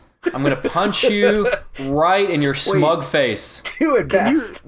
Gabe, can you tell us what other films are in the IP?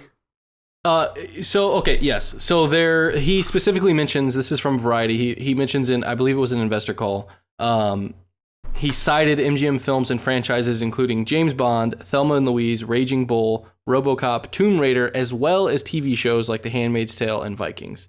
And I think they have more TV properties than that are pretty sizable, so we're probably overlooking a pretty big part of that deal that's not just movies. And didn't they just spend $450 million for the first season of Lord of the Rings? Yes. Which Sean cannot Yes. wait for. And they like just recast somebody in their reshoot, yes. No, they're not. Are they really? They recast somebody and they had to that first season cost $450 I don't know how far he got it. million. Yeah. I mean, But it's Lord of the to be Rings. fair, they also did that with Aragorn and in the original trilogy. Well, you know what What? series Yeah. needs that kind of money is if they did a Dark Tower series with Stephen King's books. You know, I wish they were doing that instead of Lord of the Rings. That's a 7-part series Well, that I mean, deserves... HBO's looking for a new Game of Thrones instead of like doing do the Dark Tower. So, Jeff Bezos says the acquisitions thesis here, this is how you guys can understand this, is really very simple, according to him. MGM has a vast, deep catalog of much-loved intellectual property. With the talented people at MGM and Amazon Studios, we can reimagine and develop that IP for the 21st century. People who love stories are going to be the big beneficiaries. So, James Bond, I get. Tomb Raider even, okay, fine. If you want Okay, to but develop out the even Tomb Raider Bond franchise. though. Think about Bond. Yeah. It was a big deal when Skyfall crossed $1 billion. Yes. Like, Bond is not some guaranteed like, as much as we all love Bond and Bond is legendary, it's iconic in the world of cinema, it's not like a guaranteed $1 billion hit every time out of the, like, it was a massive deal when Skyfall crossed it, as opposed to however much you want to knock it, like Star Wars or Marvel, it's pretty much, it comes out, it's going to make $1 billion.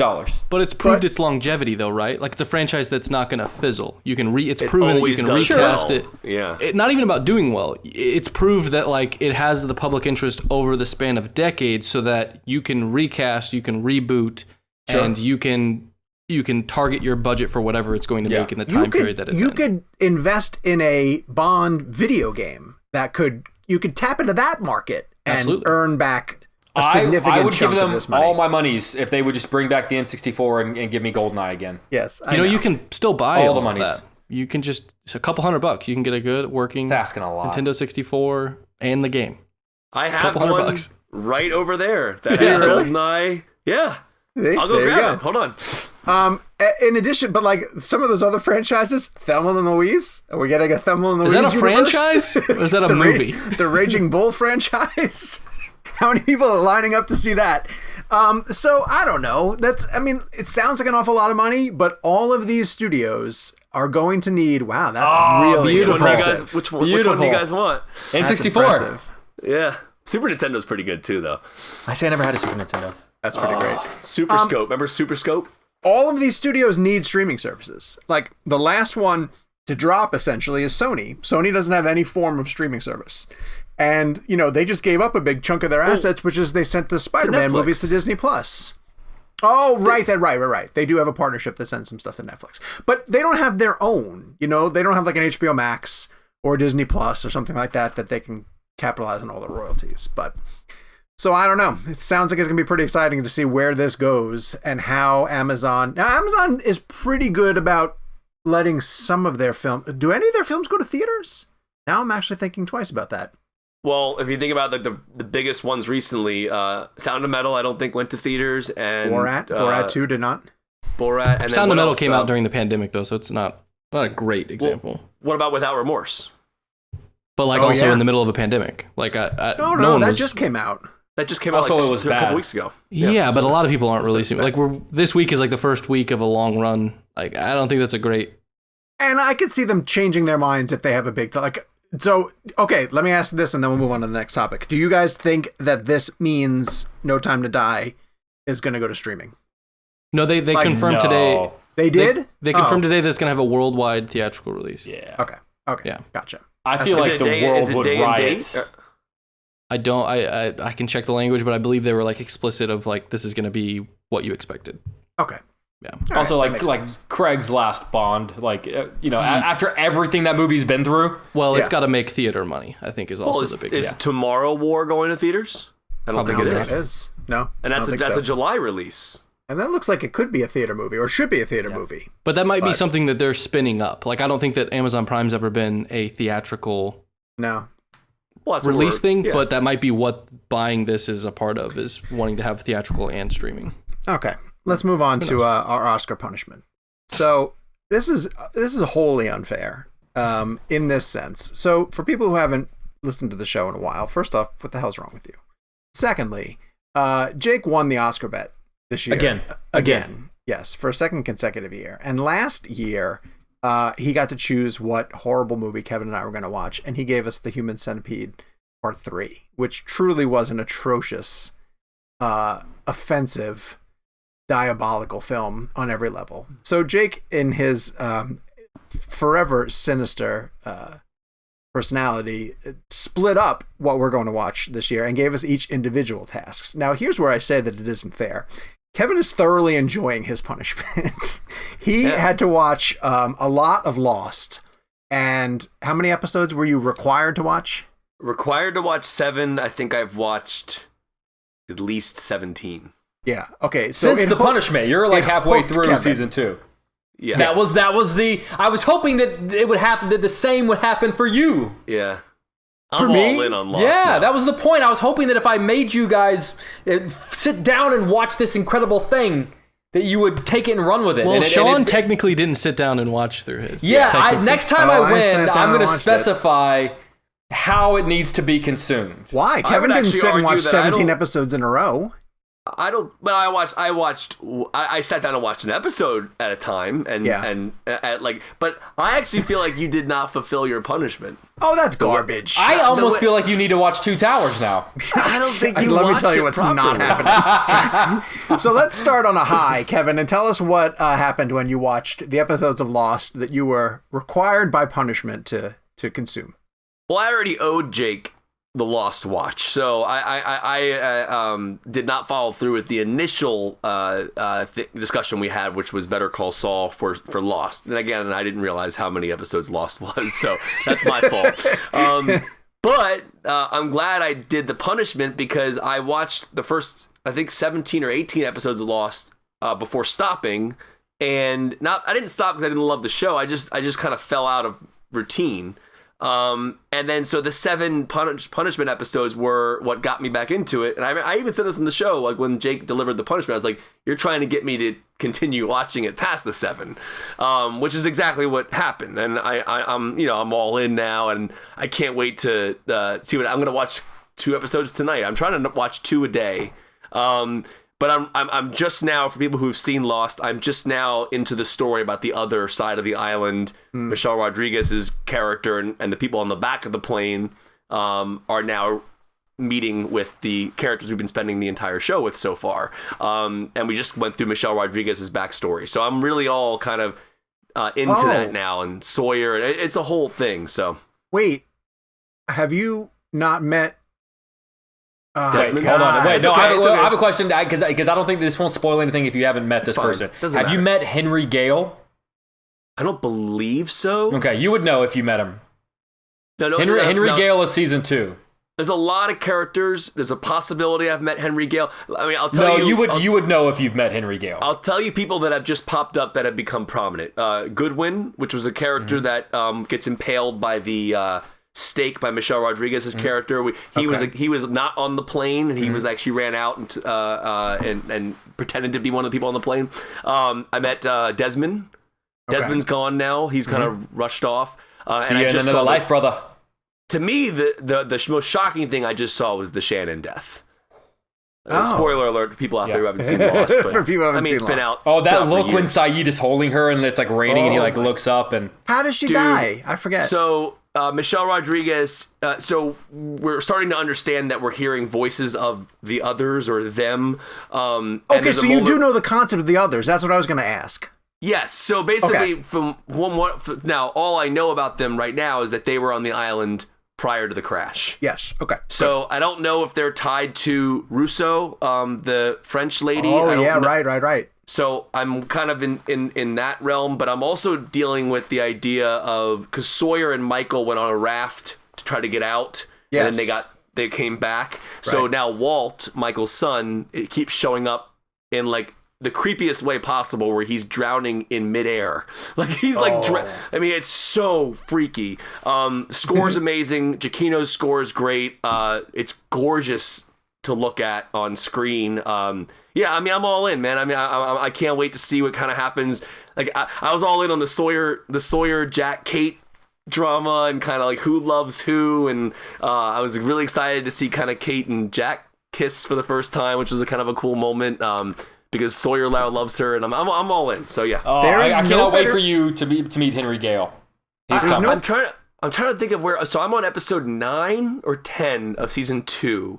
Henry Gale, like to give perspective of what I just saw. Basically, you know the character Rose, her husband Bernard, who was on the back of the plane. Wait, was he in the bathroom? Is that why he was in the back of the plane? Yeah, I believe so. Oh yeah, because I think there's a scene where she says something about like, "Oh, my husband's in the bathroom" or something like that. Right. So, and the last thing I'll say, and then we'll get to Sean. So when we recorded our episode, when we did the interview with Michael Giacchino, do you guys remember? We obviously remember we did the interview with Michael Giacchino. He was showing us all the props from his office. So now I understand what that prop was that he pulled out, the Virgin Mary. I didn't know what that was when he showed it to us, and now I'm like, oh, that's where they keep the heroin. Kevin. So you saw the episode What Kate Did. What Kate Did was was either the last episode or yes. Did you see? Okay, so I believe the next episode you're about to watch is one of my favorites. It's called The 23rd Psalm. I have not seen that one. And that's what's next. What Kate Did is the last episode I saw. So you are about to meet a character named Mr. Echo. Oh, I've already met Mr. Echo. Oh, but you were about to meet Mr. Echo. Oh, okay. I like Mr. Echo. Mr. Echo is cool. And he was the guy, he played the Gator in Suicide Squad, right? Oh, maybe. Am I wrong on that? Adewale. Oh, yeah, that is him, yes. Yeah, he's great in the show. So right now, I kind of know his name is Mr. Echo. Don't know anything about him yet. Okay. But he did just bring Sawyer to Jack, and they're in the bunker and everything, or the hatch, whatever. All right, so we'll keep checking in on Kevin as he gets through Lost. Yeah, I'll update you guys throughout the weeks. I like it. I do too. So, for my punishment, Jake made me watch the Fellowship of the Ring. Lord of the Rings, Fellowship of the Ring. Extended cut. The extended cut, which is 3 hours and 45 minutes, 47 I believe. minutes. Sounds amazing. It solidified for me how much I hate these movies. Insane. I just hate them. I hate them on every level. Wow. I think the performances are crap. I think that honestly, I think the pacing of them, and the way that the dialogue is delivered, I fucking hate Sean Astin. I hate him. I hate Samwise. And I hate... There was a moment in this movie when Gandalf was fighting against Christopher Lee, whose name escapes Saruman. me.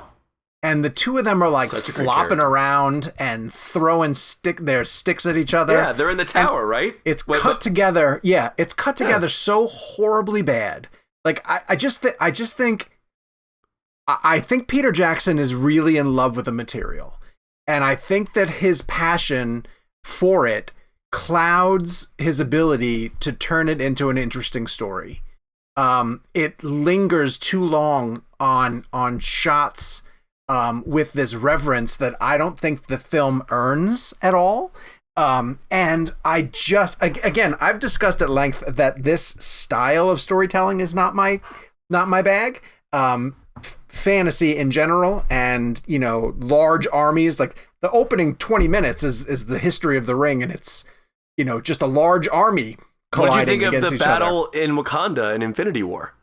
I could see what was happening. I understood. There were stakes. There were people. I knew the characters, and I cared who they were. They weren't faceless orcs, or whatever the fuck these things are.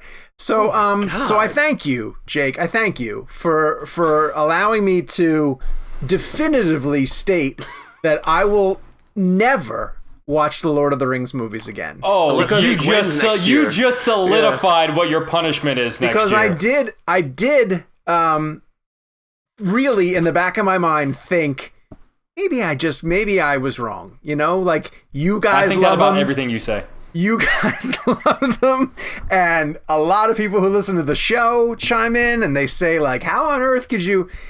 I hate these movies. I hate them. And I just think it's terrible. So I endured it, and I will never, ever... I won't even do the bet next year. Fear that you'll make me watch it again. You've turned into Randall from Clerks. Yeah, with Jeff Anderson. Do you remember the scene in Clerks 2 when he has the Lord of the Rings Star Wars fight, and he literally tells the entire 12-hour trilogy in 30 seconds, and then he just walks and drops the ring. Yeah, it's such a great bit. I feel like you and Randall from Clerks 2 would be best friends now, because I don't think he likes that trilogy either. I would watch Rise of Skywalker a dozen times before I sat through any Lord of the Rings movies again. I'm so blown away by your take on this. It's the hottest take I've ever heard in my life.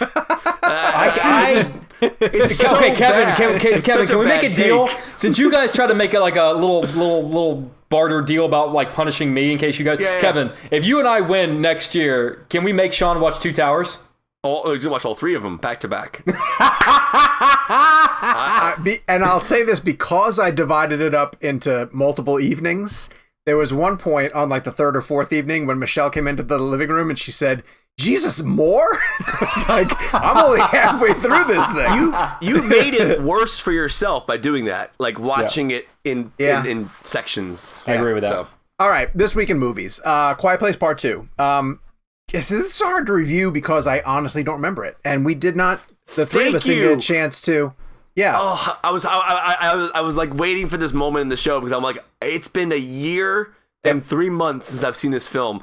I'm seeing it again tomorrow before I officially review it on the air Friday. So I was actually getting nervous for this part of the show. I'm like, are they going to remember this movie so well that they can review it? I don't remember it that well. No, just give your general thoughts and a score if you remember what you thought you were in a way.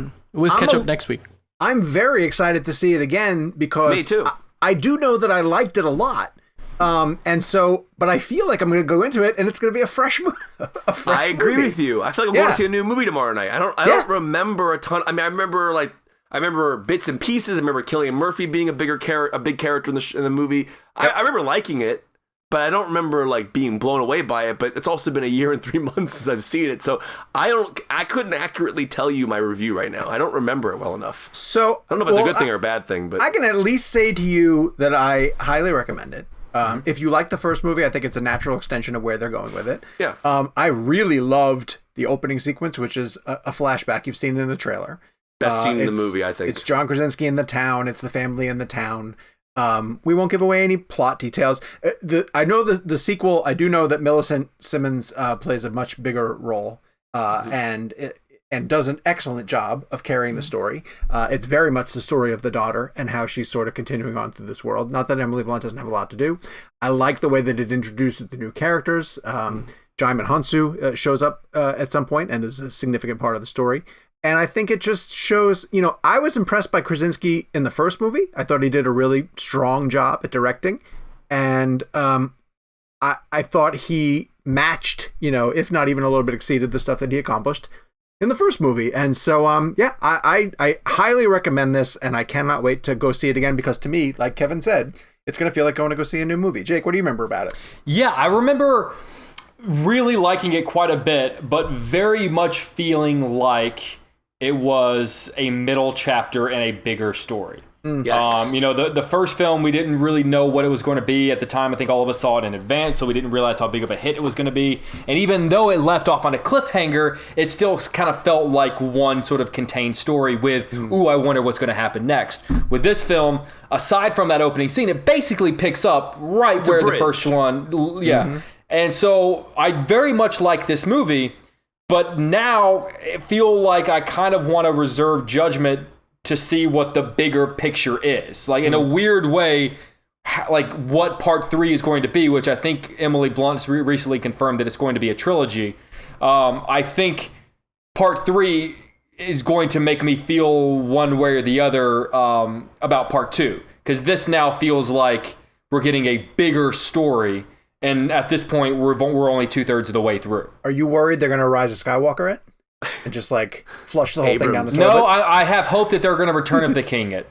Do you think Krasinski directs a third one, or do you think he? I think he does. I would be shocked. I mean, this is his baby. I would be shocked if he took it to the 1 yard line and let someone else bring it into the end zone. There's no way he wouldn't finish it. If he didn't do 2, I would say he wouldn't do 3. Well, sure, he didn't want to do 2 until he wrote it. He was like, I don't want to do number 2, and the producer was like, can you just write it? I have this idea. And he said, John, come on. No, I think he said what they were doing. I think he said it in our interview. Actually, he says once he wrote it, he was like, "Oh, I have to make this." So I could see him being like, when he left 1, he was like, "I want to go do this other stuff."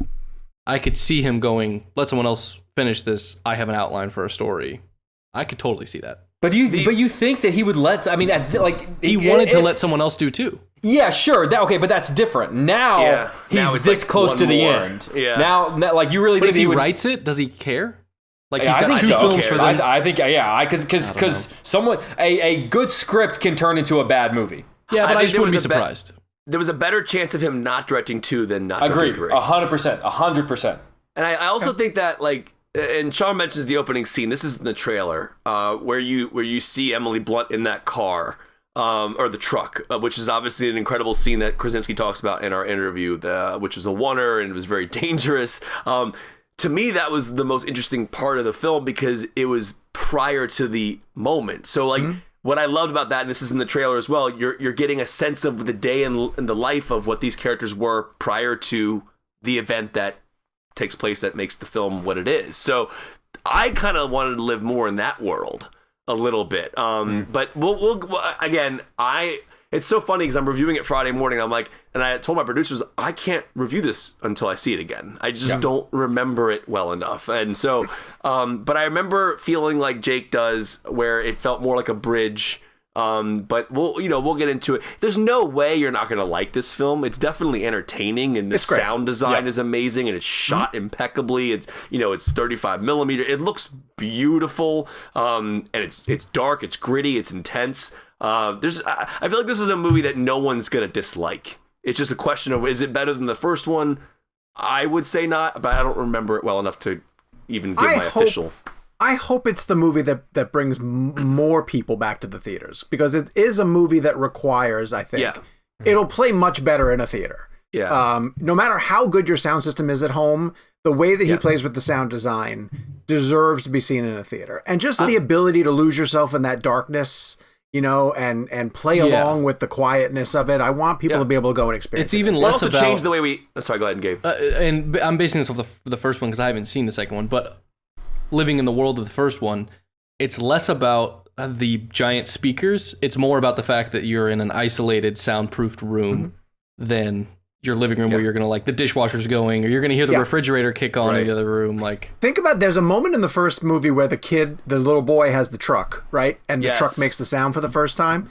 You can't replicate that at home, right? No. You get that because you're immersed in the experience of in that movie. And that's what Krasinski does. He's able to set up these moments where you're so in the, there is a scene that I remember from this movie and I won't talk about it, but I know it's going to play really well.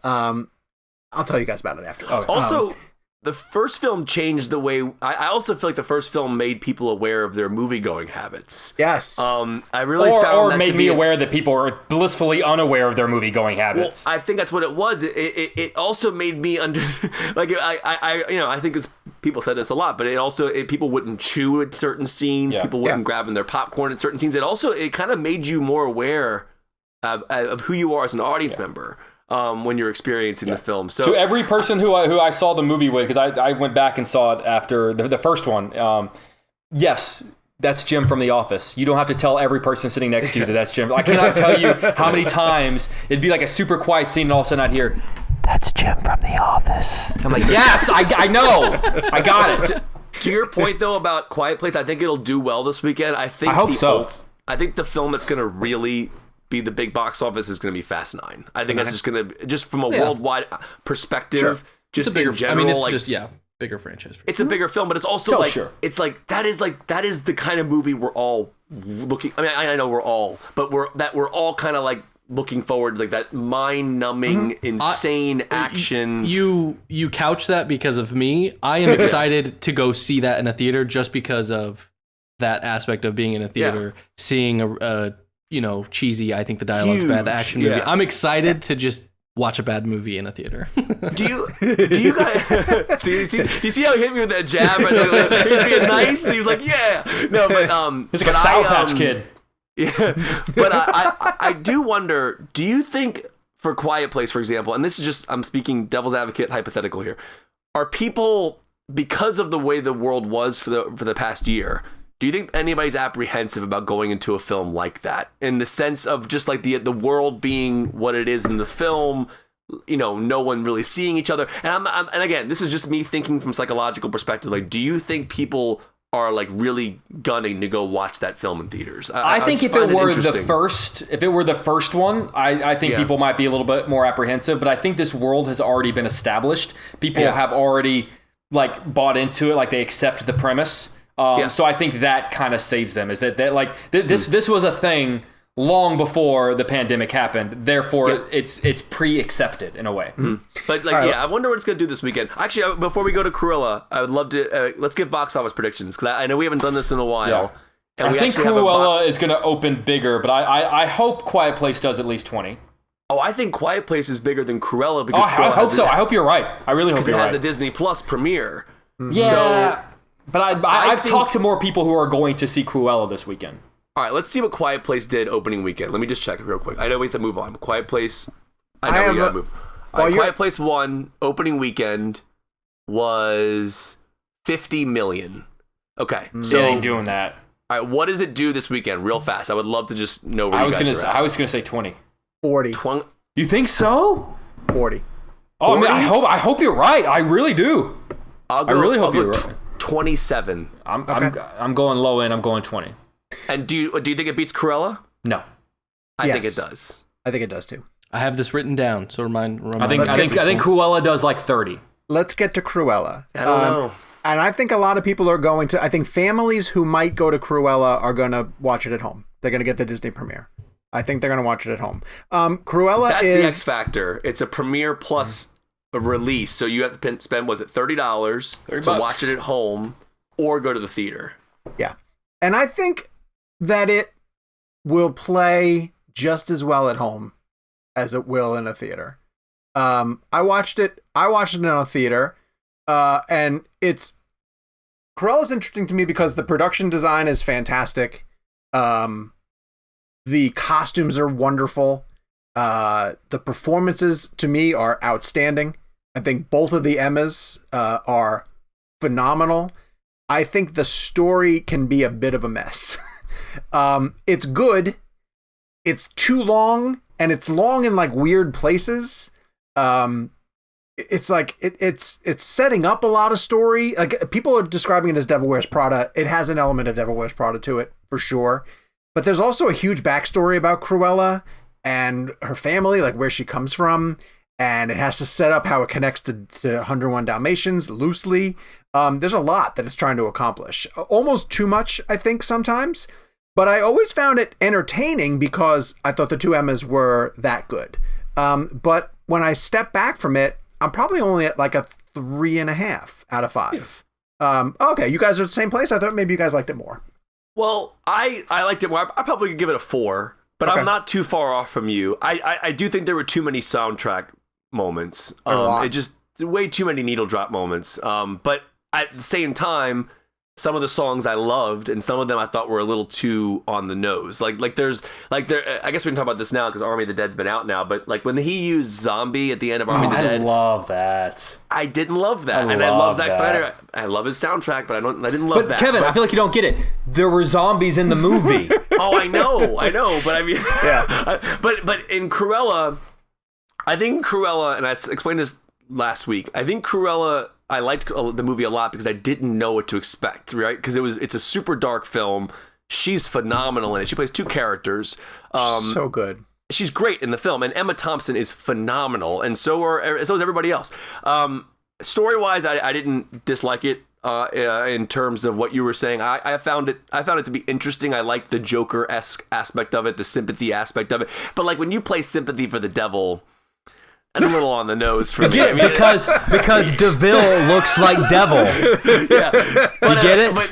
But like I saw a tweet, or I saw like an article or something recently about how many needle drops there are in the film, and it is excessive. Like there's a point where I'm like, oh wait, another song? Like, and someone pointed this out. I don't want to steal this without giving credit. I just don't remember who said it, but it was something along the lines of like, you shouldn't use your soundtrack to tell your story. You use your visuals and use your characters and your performances, which I believe is a really interesting thing to say, because like at times they rely way too much on the song, I think.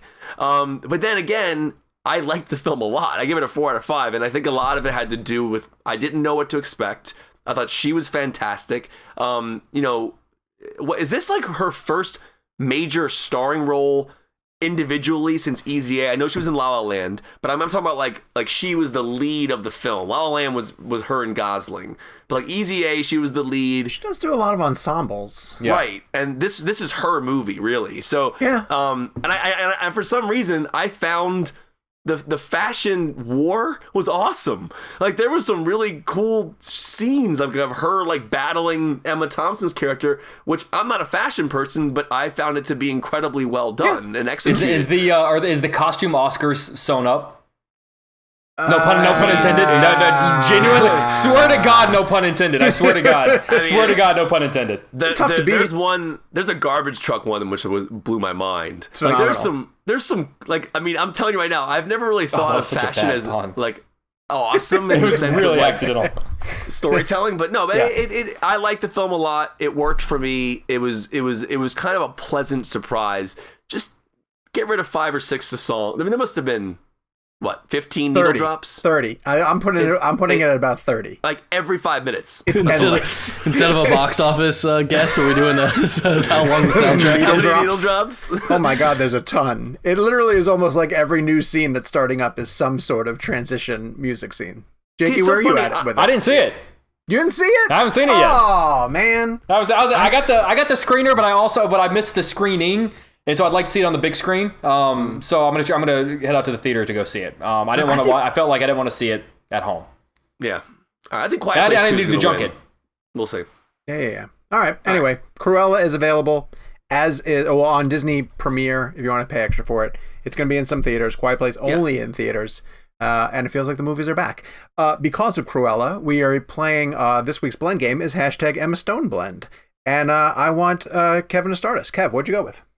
It's so funny because I feel like Easy A is the one I went to immediately. I don't know. I just love that film. But it's interesting. I mean, La La Land is clearly a choice that I've been swimming around in my mind. It's so funny. I'm doing this in live time. I'm in between Which Easy Gabe's A and La La very Land. happy about. I know he is. But honestly, I'm stuck in between those two. I probably gotta pick, would, man. If I had to choose, it would probably be La La Land. Okay. Because simply of how brilliant her performance is in that film, but also just I love her character. I love her arc. I love that movie. I love everything about that film. It's like a perfect film. Easy A, I have not revisited as many times as La La Land.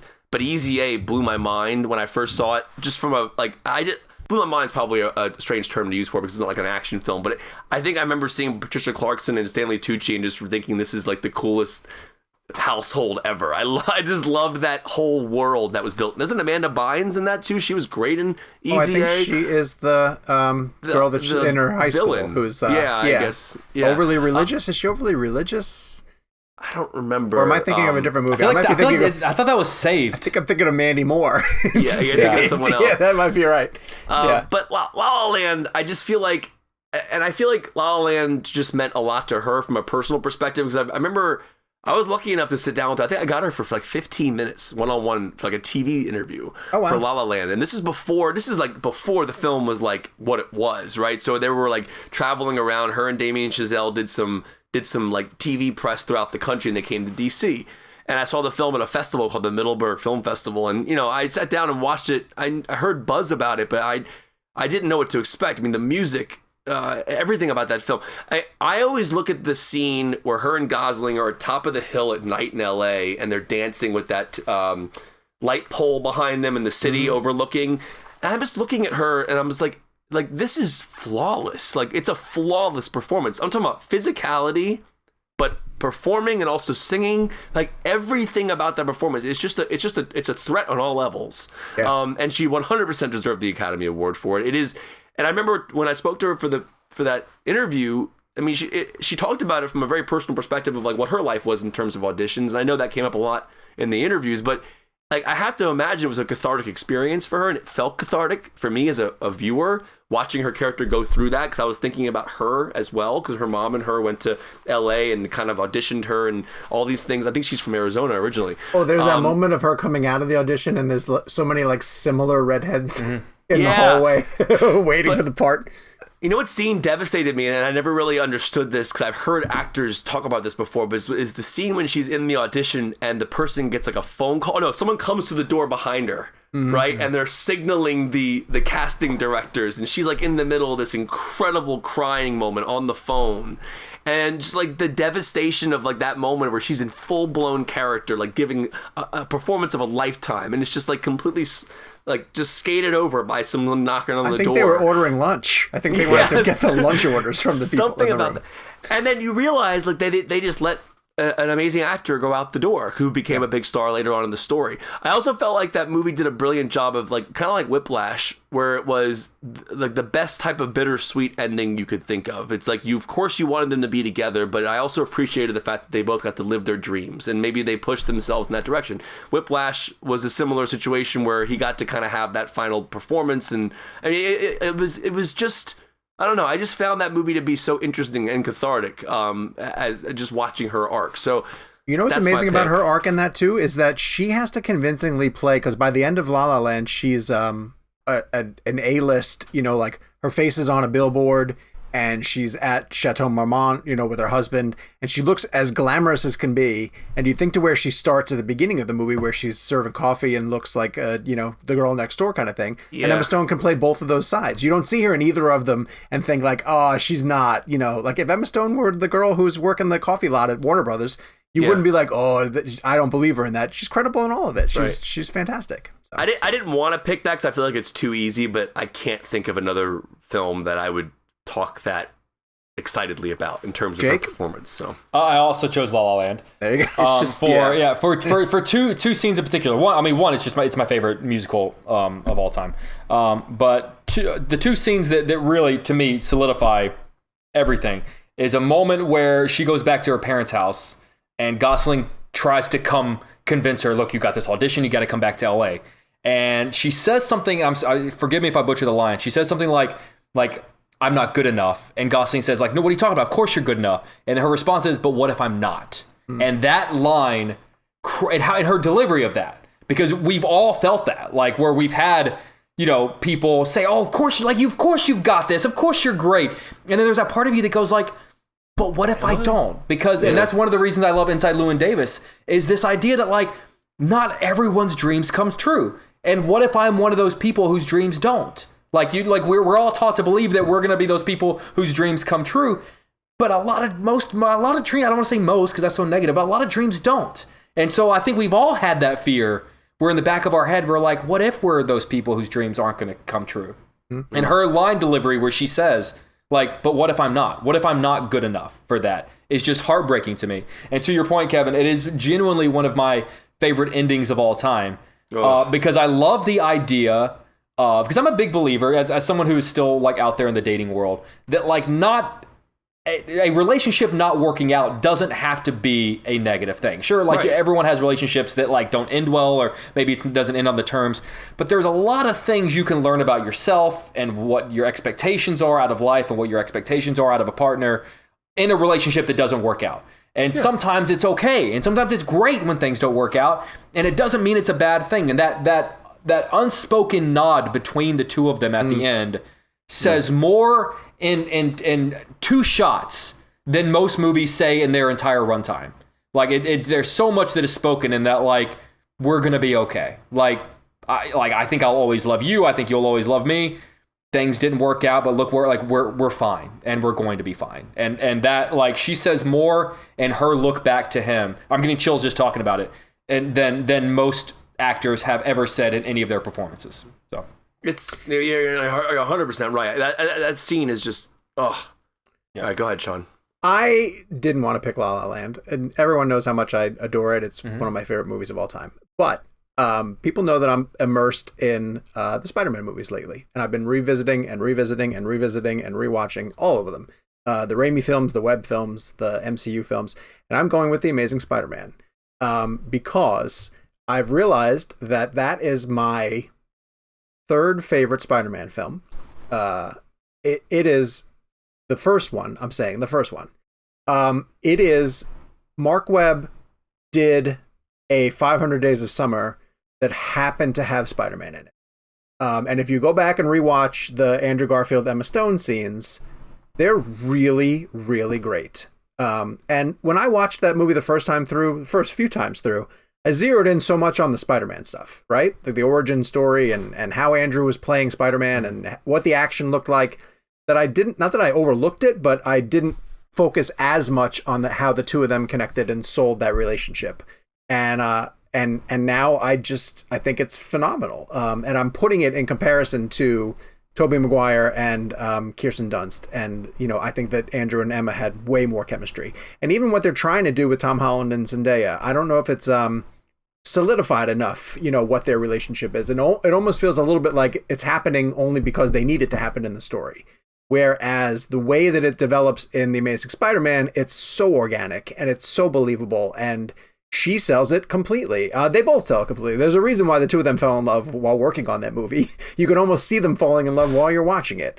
And so if I hadn't revisited that multiple times in the past few weeks for the purpose of writing this book, I might not go with it. I probably would go with La La Land the way you guys did. But just to be different, and because those movies mean so much to me, I picked The Amazing Spider-Man. So that's where I'm going with that one. Interesting.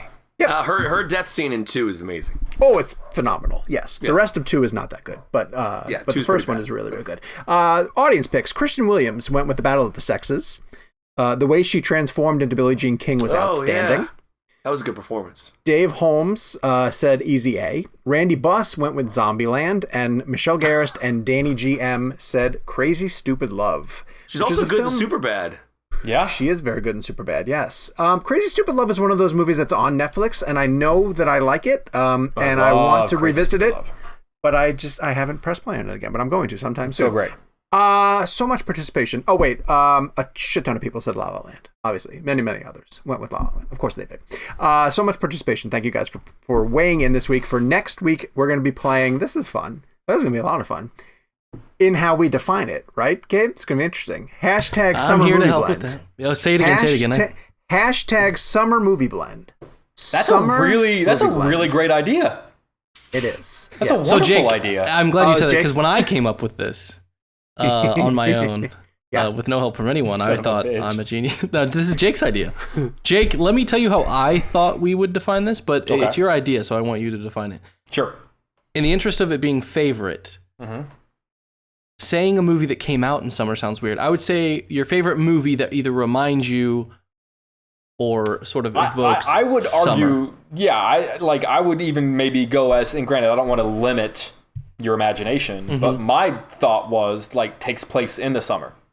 Sure. I would say whatever makes you feel like summer. You know how like you watch like a certain movie in the fall, it makes you feel like the fall, it makes you feel like spring or whatever. Yeah, like I would say whatever because I often talk to you guys about how like, particularly now that I live in a city that actually has seasons, a lot of times there are movies that I only allow myself to watch at a certain time of year. Case in point, I only allow myself really to watch The Thing if Chicago is under just a massive blizzard warning and it's about to get nuts, and like I'll usually make Cillian turn on The Thing because it's just so great to have the snow blowing outside and then turn on The Thing. Like, you know, so there are some summer movies that I cannot watch. There are some movies I cannot watch unless it's just blistering hot outside. And so for me, that's what I thought of when I pitched summer movies to Gabe. So send me your picks for your favorite movie that reminds you of summer. Using the hashtag Summer Movie Blend, or emailing us at ReelBlend@cinemablend.com. And that's also where you can send us a review. And this week, Jose F. Munez sent us a review. Very short. Subject line says, "The best movie podcast, period," with 4 exclamation points. And Jose writes, "I love these guys. They're so much fun to listen to. You can hear how much they love film. You guys should do a meetup in Wisconsin. Keep up the good work, guys. Huge fan." All right, what do you guys think? Wisconsin? I mean, that's very convenient for me, so sure. It is super close to you, yes. And I'm only going to go during the summer movie season, Jose, because I do not like the cold. Do you know what Milwaukee means? No. No, have you never seen Wayne's World? No. I mean, I did, yeah. But so like, in Wayne's World, they live in Aurora, 30 years Illinois, ago. which is a suburb of Chicago. Yeah. And they go up to Milwaukee to go see Alice Cooper. And they get backstage passes. Backstage passes with Alice Cooper. And that's where they do where they're showing the backstage. Yeah. And Alice Cooper, who like you expect to be like this like hardcore rocker, goes on this beautifully eloquent like monologue about the Native Americans of the area and the translations of different cities. And he gives like a background to like the name Milwaukee. Because I think Wayne goes like, "So, come to Milwaukee often?" And he goes, "Actually, it's pronounced Milwaukee." It goes to this whole thing. And then he goes, it's which means the good land. So every time I hear Milwaukee, I always like, because he's got this giant cane in his hand, and he always goes like, the good land. Which I just picture Alice Cooper doing that. It's a very inside baseball. Kevin knows. Kevin was nodding. I've been trying to tell you guys for years that heavy metal people are the nicest people on the planet. And they know what Milwaukee means. And they know what Milwaukee means. Everyone assumes heavy metal people are angry. We're not. Yes. No, we love they're not. life. They're I've nice never thought that. Now, All right. movie podcast people, yes. Our next premium episode is going to be a mailbag episode, so hopefully you guys sent in your questions for us. And again, you can access the premium episodes at cinemablend.com/ReelBlend Premium. We will be back at it next week with new movies that are opening. Is it F9? No, it's not F9 yet. Oh, That's June Conjuring. The Conjuring Part I saw Conjuring. 3. I saw Conjuring also. And we're going to have the director joining us, Michael Chavez, who is going to talk to us about taking over for James Wan. So if you want to follow us on social media and learn more about the show, we're at Jake's Takes, at Kevin McCarthy TV, at Sean_O'Connell, at Gabe Kovach, and the show has at ReelBlend. We will be back next week with Conjuring stuff and the director and all your movie news needs met. Until then, Close Encounters of the Third Kind. Yeah, I was just about Close Encounters. That's a good one. Were you going to say Close Encounters too? Yeah, I was going to say Close, because I was thinking about what Spielberg movie I was going to say. Close Encounters I of the love Third Close Encounters. I Kind. love Close Encounters. This means something. Love Close Encounters.